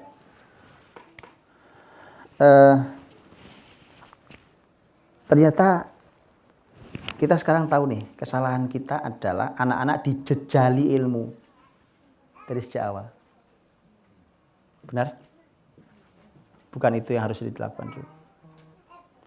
Maka suka ada pembahasan di dalam ilmu pendidikan, kalau orang-orang pendidikan Indonesia menyebutnya sebagai anak yang digegas. Tahu maksudnya? Anak yang digegas tahu? Ya, kecepatan.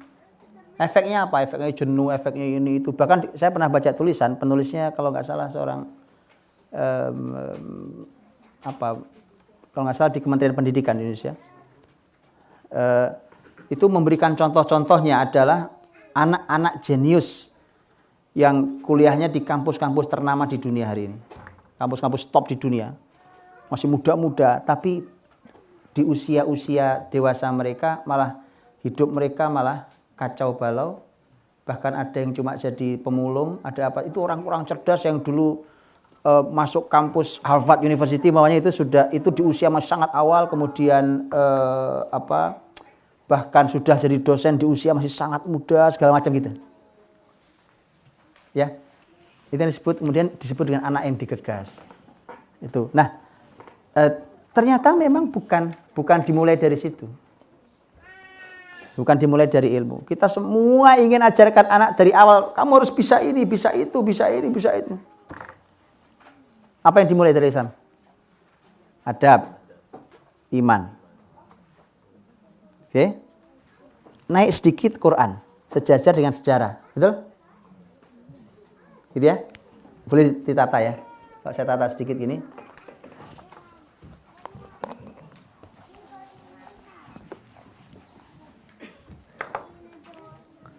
Berarti tadi ada adab. Ya. Kemudian ada iman.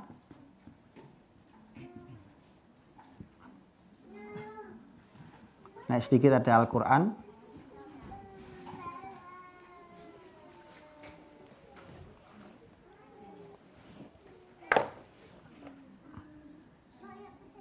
Ada Al-Quran. Ini Al-Quran. Dan ada sejarah. Betul? Jangan nanya dulu, Pak belajar itu fisika di mana Pak? Belajar nanti sabar dikit ya. Belum masih mulai. Oke, karena ini juga masih harus dipertanyakan, ini belajarnya bagaimana ini? Ini belajarnya bagaimana? Terus ini maunya apa? Di sini ada bisa cerita. Ini gimana ceritanya, gitu ya?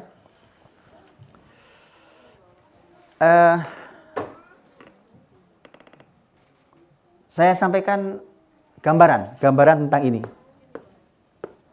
Adab iman. Ya. Adab itu adalah sebenarnya iman itu mencakup semuanya. Baik kita dengan Allah, kita dengan sama makhluk. Adab itu memang juga sebenarnya untuk segala hal. Cuma yang disebut adab seringkali adalah kita sesama kita. Kita dan sesama kita. Gitu ya. Muamalah. Makanya Imam Bukhari punya kitab judulnya Al-Adab Al-Mufrad. Al-Adabul Mufrad itu isinya adalah bagaimana kita bersikap dengan sesama kita. Itu satu buku sendiri. Dan bab pertama adalah kitab Bir Al-Walidain, bakti pada kedua orang tua. Jadi dari semua manusia yang paling berhak untuk mendapatkan kebaikan kita sebelum orang lain adalah orang tua kita. Begitu ya? Nah, di sini teman-teman, ini bukan teori. Al-Ghazali rahimahullah ta'ala menyampaikan, beliau mengkritik tentang pengajaran akidah versi filsafat tadi itu. Tahu nggak ngajar akidah gaya filsafat? Gimana caranya? Filsafat itu kan muter-muter di otak aja kan. Muter dipakai logika ini sambung ke sini dengan logika. Akidah itu di sini. Keyakinan. Akidah itu keyakinan. Jadi keyakinan itu artinya orang awam saja, Arab Badui saja yang tidak mengerti ilmu apa-apa itu bisa punya keyakinan itu. Paham ya? Kalau filsafat, ya nggak ngerti Arab Badui. Arab Badui ngerti filsafat, susah lah muter-muter itu. Tapi dia punya keyakinan. Begitu dia dengar, dia paham, tumbuh keyakinan. Itu iman. Nah, keyakinan ini kalau dia iman, maka dia harus terbukti di aplikasinya dalam kehidupan hari-hari. Gimana memasukkannya? Itu maksudnya. Gitu ya. Bicara tentang Allah itu Razzaq, punya Asmaul Husna. Salah satunya Ar-Razzaq, Maha pemberi rezeki. Gitu kan? Lah, ujung-ujungnya ngambil punya temannya kok dia. Punya temannya dikantongin juga. Orang yang yakin bahwa Allah Ar-Razzaq tidak mungkin ngambil jatah orang lain. Contoh, ya kan? Makanya itu ada. Cara terbaik untuk menanam ini tentu cara Nabi. Bagaimana Nabi menanamkan adab ini, menanamkan iman ini kepada para sahabatnya. Sekali lagi, kalau ilmu, teori yang disampaikan ilmu makanya kemudian mohon maaf ya, ada pelajaran di kita juga ada loh pelajaran namanya akidah akhlak. Kalau di Indonesia itu kurikulum Kementerian Agama ada pelajaran akidah akhlak. Ya, mungkin teman-teman sebagian ada yang pernah belajar itu ya. Tapi walau alam ya, apakah dulu saya juga pernah belajar kurikulum itu akidah akhlak. Apa mungkin karena saya terlalu nakal gitu ya? Kok perasaan belajar akidah nggak numbuh? Belajar akhlak masalah gitu. Mungkin saya yang masalah, gitu ya. Mungkin lebih baik menuduh diri sendiri lah ya. Tapi kemudian lirik kanan kiri sama aja ternyata gitu ya loh. Teman-teman kok sama aja gitu. Karena dia hanya pelajaran di atas kertas, diujikan, dapat nilai, lulus. Saya sering kasih contoh gini. Anak-anak ditanya, sebutkan sholat 5 waktu. 1, 2, 3, oke. Setelah itu sholat subuh. Subuh itu kapan subuh itu mulainya?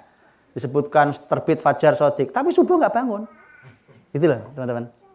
Paham ya? Ilmu ini harus sampai. Karena kalau nggak sampai terus gimana menjalankannya? Ilmu harus sampai, tapi sangat penting adalah menanamkan itu. Nah, menanamkan itu, tadi teman-teman, ada pembahasan tentang sejarah itu memasukkan ke dalam hati. Dimasukkan dalam hati dengan tema sejarah itu. Kemudian satu lagi, Al-Ghazali juga menyampaikan, mengenal Allah menggunakan ciptaan Allah. Jadi alam di sekeliling ini harus bisa mengait kita dengan iman kita. Saya kasih contoh prakteknya zaman Rasul. Antum bisa tiru dengan cara ini. Sahabat Nabi SAW Jabir bin Abdillah, Jarir bin Abdillah, seingat saya Jarir bin Abdillah, waktu itu malam purnama di Madinah, kemudian mereka menikmati purnama itu, kemudian Nabi SAW datang melihat anak muda sedang menikmati purnama itu. Nabi mengatakan di hadapan beberapa orang termasuk anak muda, kata Nabi, innakum satarawna rabbakum karu'yatikum hadal badr la tudhamun. Kalian akan melihat Tuhan kalian nanti di surga sebagaimana kalian melihat purnama ini. Lihat purnama sampai ke Tuhan. Bisa caranya? Ini nih. Bukan hanya ini yang ciptakan Allah, nah enggak gitu. Bukan cuma itu sih oke, itu benar juga. Paham ya? Nih saya kasih contoh lain. Saya sering kasih contoh dengan surat Qaf. Nanti kalau Bapak Ibu buka surat Qaf, di awal-awal surat Qaf, Al-Qur'anil Majid dan seterusnya, sampai nanti pada ayat tentang masalah hujan. Lihat ayatnya, hujan. Ini metode Quran nih, cara bercerita tentang hujan. Oke, coba sebelum saya ceritakan ayatnya. Dulu kita belajar di sekolah tentang hujan di pelajaran apa? IPA ya? Isinya apa? Gini, coba isinya apa? Penguapan, terus awan, tiup angin, hujan. Habis itu ngapain? Nilai 100. Lihat cara Quran ngajar tentang hujan. Ini cuma satu ayat loh. Kalau digabung dengan ayat lain ajaib. Bahkan menemukan ilmu baru. Betulan? Saya kasih satu dulu nih. Lihat bagaimana. Jadi metodenya pun harus belajar ke Quran, teman. Dan itu nanam iman. Bukan cuma, oh ya Allah yang turunkan hujan, iya. Tapi nanti malah konsep hujan kita juga salah, ya kan? Kalau ada hujan, orang tua bilang, ayo tuh masuk, jangan hujan-hujanan. Nanti pusing. Ya. Itu kasihan, Bu. Lihat, Allah berfirman. Surat Qaf ya, nanti buka ya. Lihat, 1. Allah berfirman, wa nazzalna minas sama'i ma'am mubaraka. Dan kami turunkan dari langit air yang diberkahi. Apa itu? Hujan. Tapi hujan itu definisinya air berkah. Ini cara belajar hujan nih. Ya, sudah? Makanya begitu hari ini kita udah salah jalan juga. Begitu ada hujan, masuk. Nanti hujan-hujanan sakit. Masa berkah bikin sakit? Di mana logikanya? Berkah tuh bikin sehat, bikin bahagia, Makanya dulu kalau hujan tuh teman-teman Nabi, sahabat itu keluar. Nabi pakai sorban. Betul? Nabi hujan, sorban dilepas sorbannya. Lepas. Nah, sahabat nanya, "Ya Rasulullah, kau lepas sorbanmu, kenapa?" Kata Nabi, "Innahu hadithu ahdin bi rabbih." Baru saja dia turun dari Tuhannya. Itu bahasa Rasulullah SAW. Ya kan? Sahabat-sahabat itu sampai kalau hujan itu mengeluarkan barang-barang yang aman dari air itu dikeluarkan supaya apa? Tertimpa air hujan. Kenapa? Barokah. Supaya dapat barokah barang-barang yang kita punya di rumah. Dicuci pakai hujan. Oke. Kalau kemarin saya ngaji di SK tentang fungsi air hujan, itu ajaib lagi. Itu perlu penelitian lebih panjang. Di surat Al-Anfal kan? Idh yughashshikumun nu'asa amanatan minhu wa yunazzilu 'alaikum minas sama'i ma'an. Turun dari langit air hujan. Liyutahhirakum bih, untuk mensucikan kalian. Itu gampang kalau itu memahaminya. Untuk mensucikan kalian. Liyutahhirakum bih wa yudhhiba 'ankum rizzas syaitan wa liyarbita 'ala qulubikum wa yutsabbita bil aqdam. Coba bayangkan, untuk mensucikan kalian, ya, untuk menghilangkan kotornya setan, untuk mengikat hati kalian, yarbita 'ala qulubikum, dan untuk meneguhkan langkah kaki kalian. Ya Allah, fungsi hujan banyak banget. Ayo dong, mana ilmuwan, teliti dong. Ayo, teliti dong. Ya kan? Ini loh Quran nantangin kita. Antum berarti akan menemukan pengobatan. Konsep pengobatan bukan? Loh, bayangkan bahkan menemukan konsep sosial, Jangan-jangan kita sering berantem karena jarang hujan-hujanan. Oh iya dong. Kan hujan menyatukan hati kan, mengikat hati kalian. Bukan begitu? Kayaknya kita harus hujan-hujanan, Pak. Daripada berantem terus, kayaknya kita hujan-hujanan aja yuk. Siapa tahu hati kita nyatu. Tapi teliti dong, tolong. Kan Anda ilmuwan teliti gitu. Betul kan? Hati yang kotor-kotor nih kurang hujan-hujanan nampaknya. Karena Allah hilangkan najisnya setan itu dari hati kalian. Langkah kaki yang mantap itu, walaupun dalam tafsirnya nanti ada pembahasan tentang letak pasukan Nabi. Tapi ayatnya umum mengatakan bahwa meneguhkan langkah kaki kalian. Jadi kalau hujan tuh kalau antum bahas hujan dalam Quran ajaib isinya. Ya, banyak hal. Tapi saya mau bicara yang ini dulu ya. Ajaib. Nanti saya kasih contoh umpamanya di surat An-Naba umpamanya antum tahu. Surat An-Naba bahwa Allah menurunkan hujan itu dari al-mu'sirat. Betul ya? Al-mu'sirat. Mu'sirat itu terjemahan di kita awan. Padahal dalam bahasa Arab mu'sirat bukan awan. Awan itu bahasa Arabnya sahab. Ada di ayat yang lain, sahab. Itu awan. Mu'sirat antum tahu? Mu'sirat itu alat mu'sir, asir, tahu asir? Asir itu jus. Jus, asir. Jus mangga, jus asir. Mu'sir itu alatnya. Juicernya. Iya. Jangan bayangkan itu. Allah ingin menggambarkan awan itu cuma perlu diperes keluar air. Apa enggak munculkan ilmu baru nanti? Ya kan? Apa enggak muncul ilmu baru? Betul? Kan sekarang ada rekayasa hujan, banyak kalau ada awan apa mau rekayasa ditaburi apa itu garam apa segala macam. Allah ingin menyampaikan mu'sirat wa anzalna minal mu'sirati ma'an sajjaja. Gitu ya, itu PR antum semuanya ilmuwan.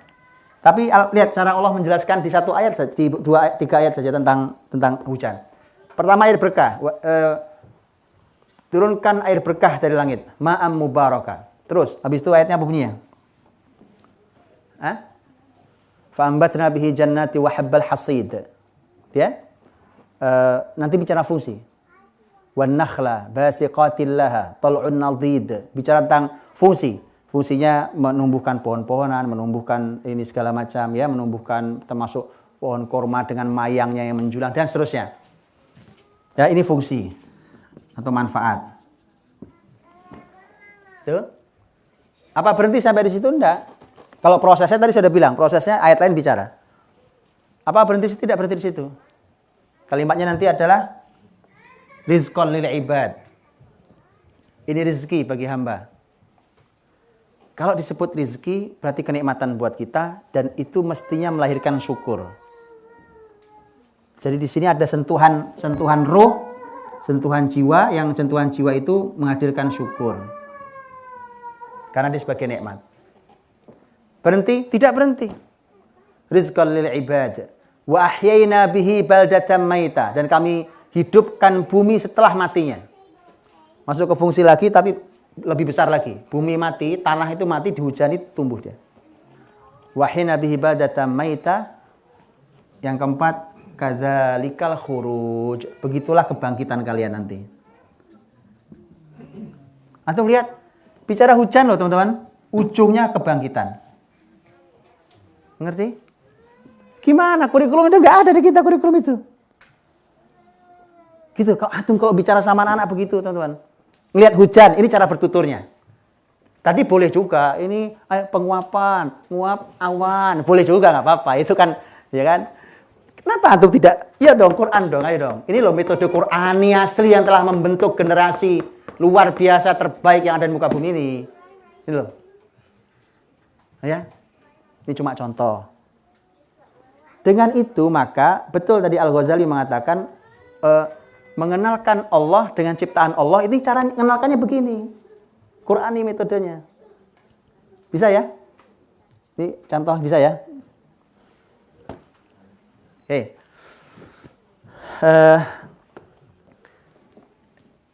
Bicara tentang iman juga, bicara adab tadi sudah bilang, itu kita dengan sama kita, anak-anak mereka harus tahu tentang bukan hanya ilmu tapi praktek tentang birrul walidain, bakti pada orang tua, bagaimana dengan tema silaturahim, tema tetangga, tema tamu, tema adab-adab yang lain dengan semua orang, bahkan sampai dengan orang kafir. Itu semua adab. Ya, semua adab dan itu harus jadi praktek di mereka, bukan teori. Apa kewajiban kita pada orang tua? Bakti, ya kan? Bakti apa bentuknya? Ini. Sampai rumah bikin orang tuanya nangis, Pak. Enggak begitu. Harus dipraktek. Sesuatu kan harus dicoba, Pak. Dicoba, dibiasakan. Antum tahu kan? Dibiasakan sampai jadi kebiasaan. Harus latih memang. Harus latih. Makanya yang luar biasa, teman-teman. Ini cuma contoh sedikit aja, mohon maaf ya. Teman-teman saya itu membuat sebuah metode gitu ya. Dan ini mudah banget sebenarnya. PR sekolah. Pekerjaan rumah itu kan ya PR aja biasanya kita kan PR. Ini enggak PR-nya. PR-nya itu sering kali membuat kejutan di rumah memang. Karena kan orang tua tidak tahu juga kadang PR-nya apa. Karena tiba-tiba anaknya yang nggak pernah ke dapur, tiba-tiba ke dapur ngambil gelas, ngaduk teh, kemudian disuguhkan pada ayahnya dan ibunya. Silakan, ya ibu. Kamu kenapa kamu nih? Gak pernah ke dapur. Tiba-tiba dia memaksa bapaknya untuk sini ya. Ngapain? Tidur. Sini, tidur. Ngapain? Tengkurap. Biar aku diinjek mana gitu ya. Terus dia bilang 2. Kamu kenapa berhitung 2 gitu? Perlu praktek. Semua kan perlu dipraktekkan tentunya, dilatih, dipraktekkan, dijaga hubungan sekolah dan rumah dan sekolah. Kenapa? Kadang-kadang PR-nya bunyinya begini. Saya juga kadang-kadang nanya, ini PR apa lagi yang antum kasih ke anak-anak nih? Kadang-kadang PR-nya gini. Besok kalian harus melaporkan 3 amal soleh yang kalian lakukan untuk bapak ibu kalian. Kadang-kadang gitu. Jadi dia berhitung, injek 1. Gitu ya. Benar-benar. Allah itu praktek. Itu. Kadang PR-nya jelas banget PR-nya. Kamu yang laki-laki membantu ayah untuk ini. Kamu yang perempuan bantu ibu untuk ini. Birrul walidain. Bukan teori gitu loh. Sahabat Nabi kan bukan diperkaya dengan teori berjilid-jilid, bukan. Itu penting, ilmu itu penting nanti. Tapi mereka praktek betul, mereka tahu apa yang ini ilmunya dijalankan, Di sini nih. Adab iman. Nanti di sini ada iman pada Allah, pada rukun iman yang 6 itu di sini. Termasuk 60-an atau 70-an cabang iman itu di sini tempatnya. Bertahap itu. Paham teman-teman ya? Gitu ya. Baik. Ini bahasa besar sendiri. Nah, kalau Quran sebenarnya mudah. Quran itu namanya Al-Quran dimulai dari membaca. Ya kan? Membaca itu ya belajar baca, ya belajar abad, tasa, kemudian nanti sudah mulai bisa membaca, tajwidnya diperbaiki. Setelah membaca ya membaca tapi tanpa melihat, berarti menghafal. Karena menghafal itu sebenarnya hanya membaca juga. Membaca tapi tidak melihat. Sebenarnya melihat, tetapi mushafnya udah pindah ke sini. Makanya kalau antum tanya orang-orang penghafal Quran, teman-teman kita nih, Irsyad penghafal Quran nih, tanya. Irsyad, kamu hafal Quran kan? Kalau ngafal tuh di sini ada gambar Qurannya enggak? Tuh, tanya, Pak. Ada gambar Qurannya enggak? Oke. Kalau kamu ganti halaman, dia membalik ke halamannya. Buka enggak? Buka. Coba lihat, tanya, Pak. Persis sama kayak kita di sini, Pak. Cuma pindah ke sini. Makanya tanya ke beliau, tahu. Ini ayat di pojok mana, tahu, gampang. Menghafal Quran itu gampang banget. Betul, Ustaz? Betul. Coba Ustaz tanya ke beliau. Betul kan? Mudah, karena itu beliau tahu. Di pojok yang kini, yang tengah sini, itu gampang menghafal Quran memang. Begitu, Pak. Karena mindahin mushaf taruh di sini. Itu ya. Di orang-orang tertentu, bapaknya saya punya anak murid-murid yang juga ajaib-ajaib begitu. Ada yang memang hafal itu bukan cuma nomor ayatnya, sampai halamannya, dia tahu halaman berapa, dia tahu, dihafal semua, dihafal. Jadi buka gini, ini semua pojok dihafal. Jadi ada angka, ya angka dihafal itu. Jadi dia tahu bunyi ini di halaman berapa, ini di penghafal Qurannya begitu memang. Ya. Nah, Teman-teman lihat, nanti kita akan bicara pondasi yang hilang ini nanti ini akan berefek ketika nanti kita belajar ilmu lain. Efeknya sangat terlihat. Oke, ini menghafal, membaca, menghafal, kemudian setelah itu tentu akan belajar ilmunya, masuklah ilmu tadabbur, tafsir, gitu ya, terus naik gitu. Ilmu baca sendirilah, kalau tinggi ilmu baca nanti ada berbagai qiraat, qiraat itu artinya berapa riwayat, segala macam, Hafs an Asim yang kita baca dan seterusnya. Tafsir juga gitu, dengan berbagai macam tafsir itu membuka anak dan membuat mereka sangat cerdas dengan berbagai macam metodologi. Bertahap pelan-pelan. Ya. Sudah berapa yang saya baca tentang penelitian di berbagai kampus, di berbagai negara tentang manfaat menghafal Quran untuk anak-anak kita. Ada yang meneliti dari sisi otak, ilmu otaknya. Ada yang meneliti dari sisi psikologinya. Luar biasa teman-teman. Ada yang meneliti dari sisi kesehatan fisik. Jadi kita ini kehilangan potensi gara-gara kita kehilangan Quran. Oh ya? Gitu ya teman-teman ya? Oke. Jam berapa sekarang? Jam 2:32. Oh, 2:33. Baik. 2:33. Kita sampai jam 1? Sampai jam 3. Allah Akbar. Oke, sebentar. Mohon maaf ya. Paham ya? Gitu teman-teman ya. Jadi sampai 3:30 kata gedungnya ya. bisa kita pakai. Enggak, karena saya ingin membuka lebih lebar untuk para Bapak Ibu menyampaikan gitu ya sesuatu supaya saya kalau gitu izinkan Quran sejarah sudah ya. Quran tadi seperti itu ditelateni betul, Masya Allah. Dan gitu, Quran itu Allah sebut cahaya, betul ya? Di antara nama Al-Quran adalah An-Nur. An-Nur itu artinya cahaya. Bayangkan kalau Quran itu masuk di anak kita, itu artinya kita memasukkan cahaya di anak kita. Bercahaya anak-anak itu. Itu. Baik. Ini kemudian, oke, saya masuk ke ayat kalau gitu. Masuk ke ayat. Bapak Ibu buka di... Ini cepat aja.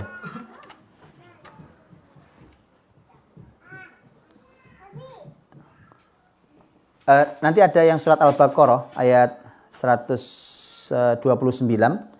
Ya, surat Al-Baqarah 129, kemudian ada surat Al-Jumu'ah ayat 2 dan surat Al-Baqarah 151. Ya. Al-Baqarah 129, urutannya gitu. Al-Baqarah 129, Al-Jumu'ah ayat 2 dan Al-Baqarah 151.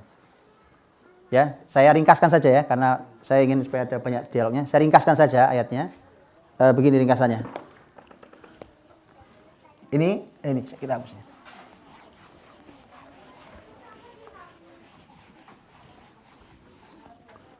Ini kurikulum luar biasa, teman-teman.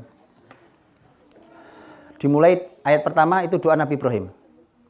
Nabi Ibrahim waktu masuk ke Mekah doanya gitu.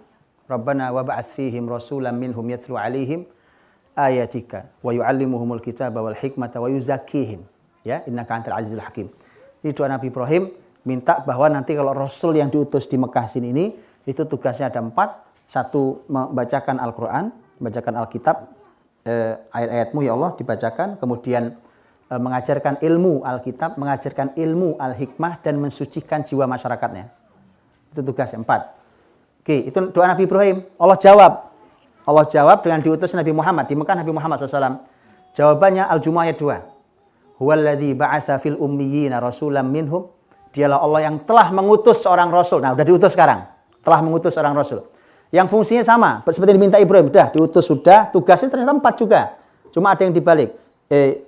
Di sana adalah fihim rasulan minhum yatlu 'alaihim ayatihi wa yuzakkihim wa yu'allimuhumul kitaba wal hikmah. Wa in kanu min qablu lafi dhalalim mubin. Tugasnya adalah membacakan ayat-ayat Allah, mensucikan jiwa mereka, mengajarkan ilmu Alkitab, mengajarkan ilmu Al-Hikmah. Apa yang bergeser? Mensucikan jiwa. Mensucikan jiwa di doa Ibrahim taruh di belakang. Begitu Allah utus Nabi Muhammad, tidak wahai Ibrahim, ini sudah benar 4, tapi yang nomor 4 dinaikkan Allah nomor 2. Nggak, geser itu nggak sembarang, dikaji ulama, teman-teman. Ar-Razi dalam tafsir Mafatihul Ghaib membahas ini panjang lebar. Di antara kajian. Luar biasa kajian, ya. Oke, nanti saya sampaikan. Wa in kanu min qablul fi dhalalin mubin, bahwa dulu mereka dalam kesesatan nyata. Jadi kesesatan nyata, ketersesatannya generasi, tersesatnya sebuah peradaban, itu selesai dengan metode ini saja. Maka kesalahan kita dalam target pendidikan adalah membuat anak pinter. Itu salah. Yang benar adalah mengeluarkan mereka dari ketersesatan yang nyata. Makanya di kita pinter iya, tersesat iya. Gitu ya, ya. Oke, ayat itu maunya itu. Karena dulu kalian dalam kesesatan nyata. Dengan ini maka selesai. Oke. Yang 151 saya bacakan sekalian. Kama arsalna fikum rasulam minkum yatlu alaikum ayatina wa yuzakkikum wa yuallimukumul kitaba wal hikmata wa yuallimukum ma lam takunu ta'lamun.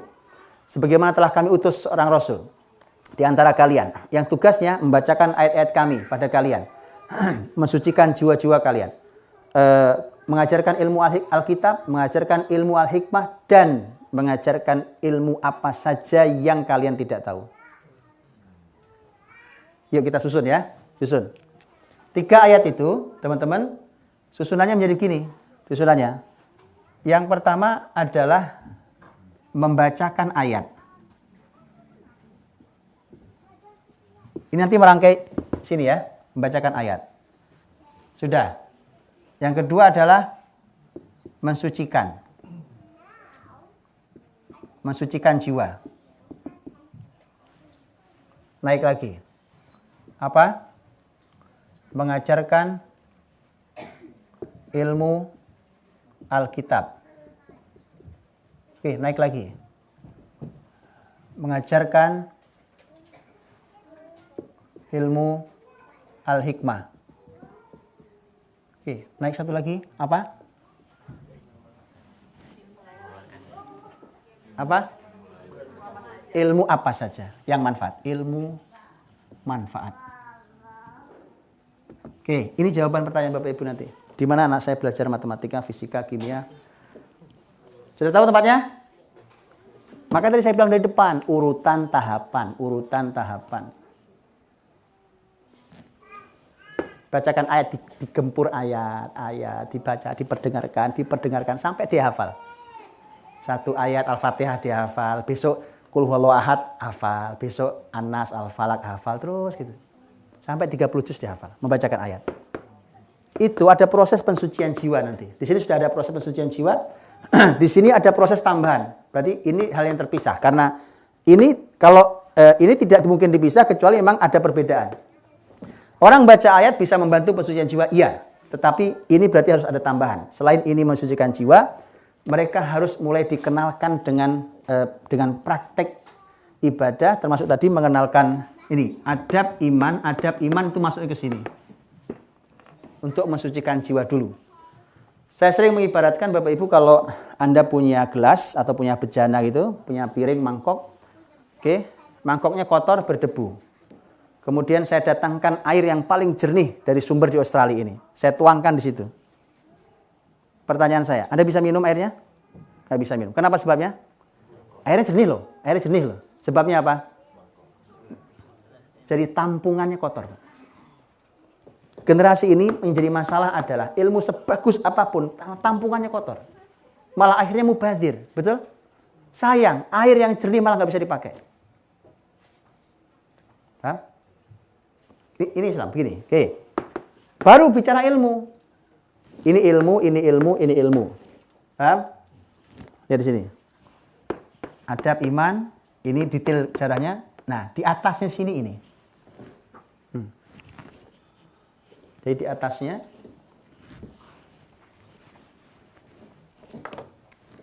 sini adalah ilmu.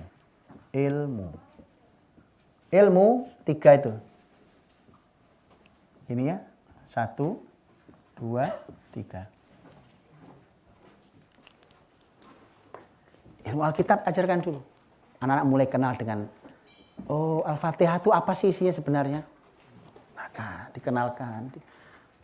Juz 30 apa sih isinya sebenarnya yang mereka hafal pertama itu ya, kenalkan. Setelah itu kemudian ilmu al-hikmah. Al-hikmah para ahli tafsir mengatakan itu ilmu as-sunnah. Jadi hadis Nabi, mulai dikenalkan tentang Rasul. Di sini udah ada sejarah, tapi ini mulai kenal dengan hadis Nabi. Mulai dari hadis yang kecil sedikit, mereka mulai kenal yang pendek hadis. Ini loh Rasulmu nak, Rasulmu berkata begini loh, Rasulmu melakukan ini loh. Kan hadis itu kan apa yang dibicarakan Nabi, apa yang dilakukan Nabi, ya kan? Apa yang ditetapkan Nabi, akhlak Nabi SAW, itu semua masuk di hadis Nabi. Nah, maka ilmu al-hikmah. Sudah? Kalau sudah gitu Bapak Ibu, maka masuklah ilmu apa saja yang kalian belum tahu. Tahu sekarang? Sudah, selesai. Itu ya bekal besarnya ya.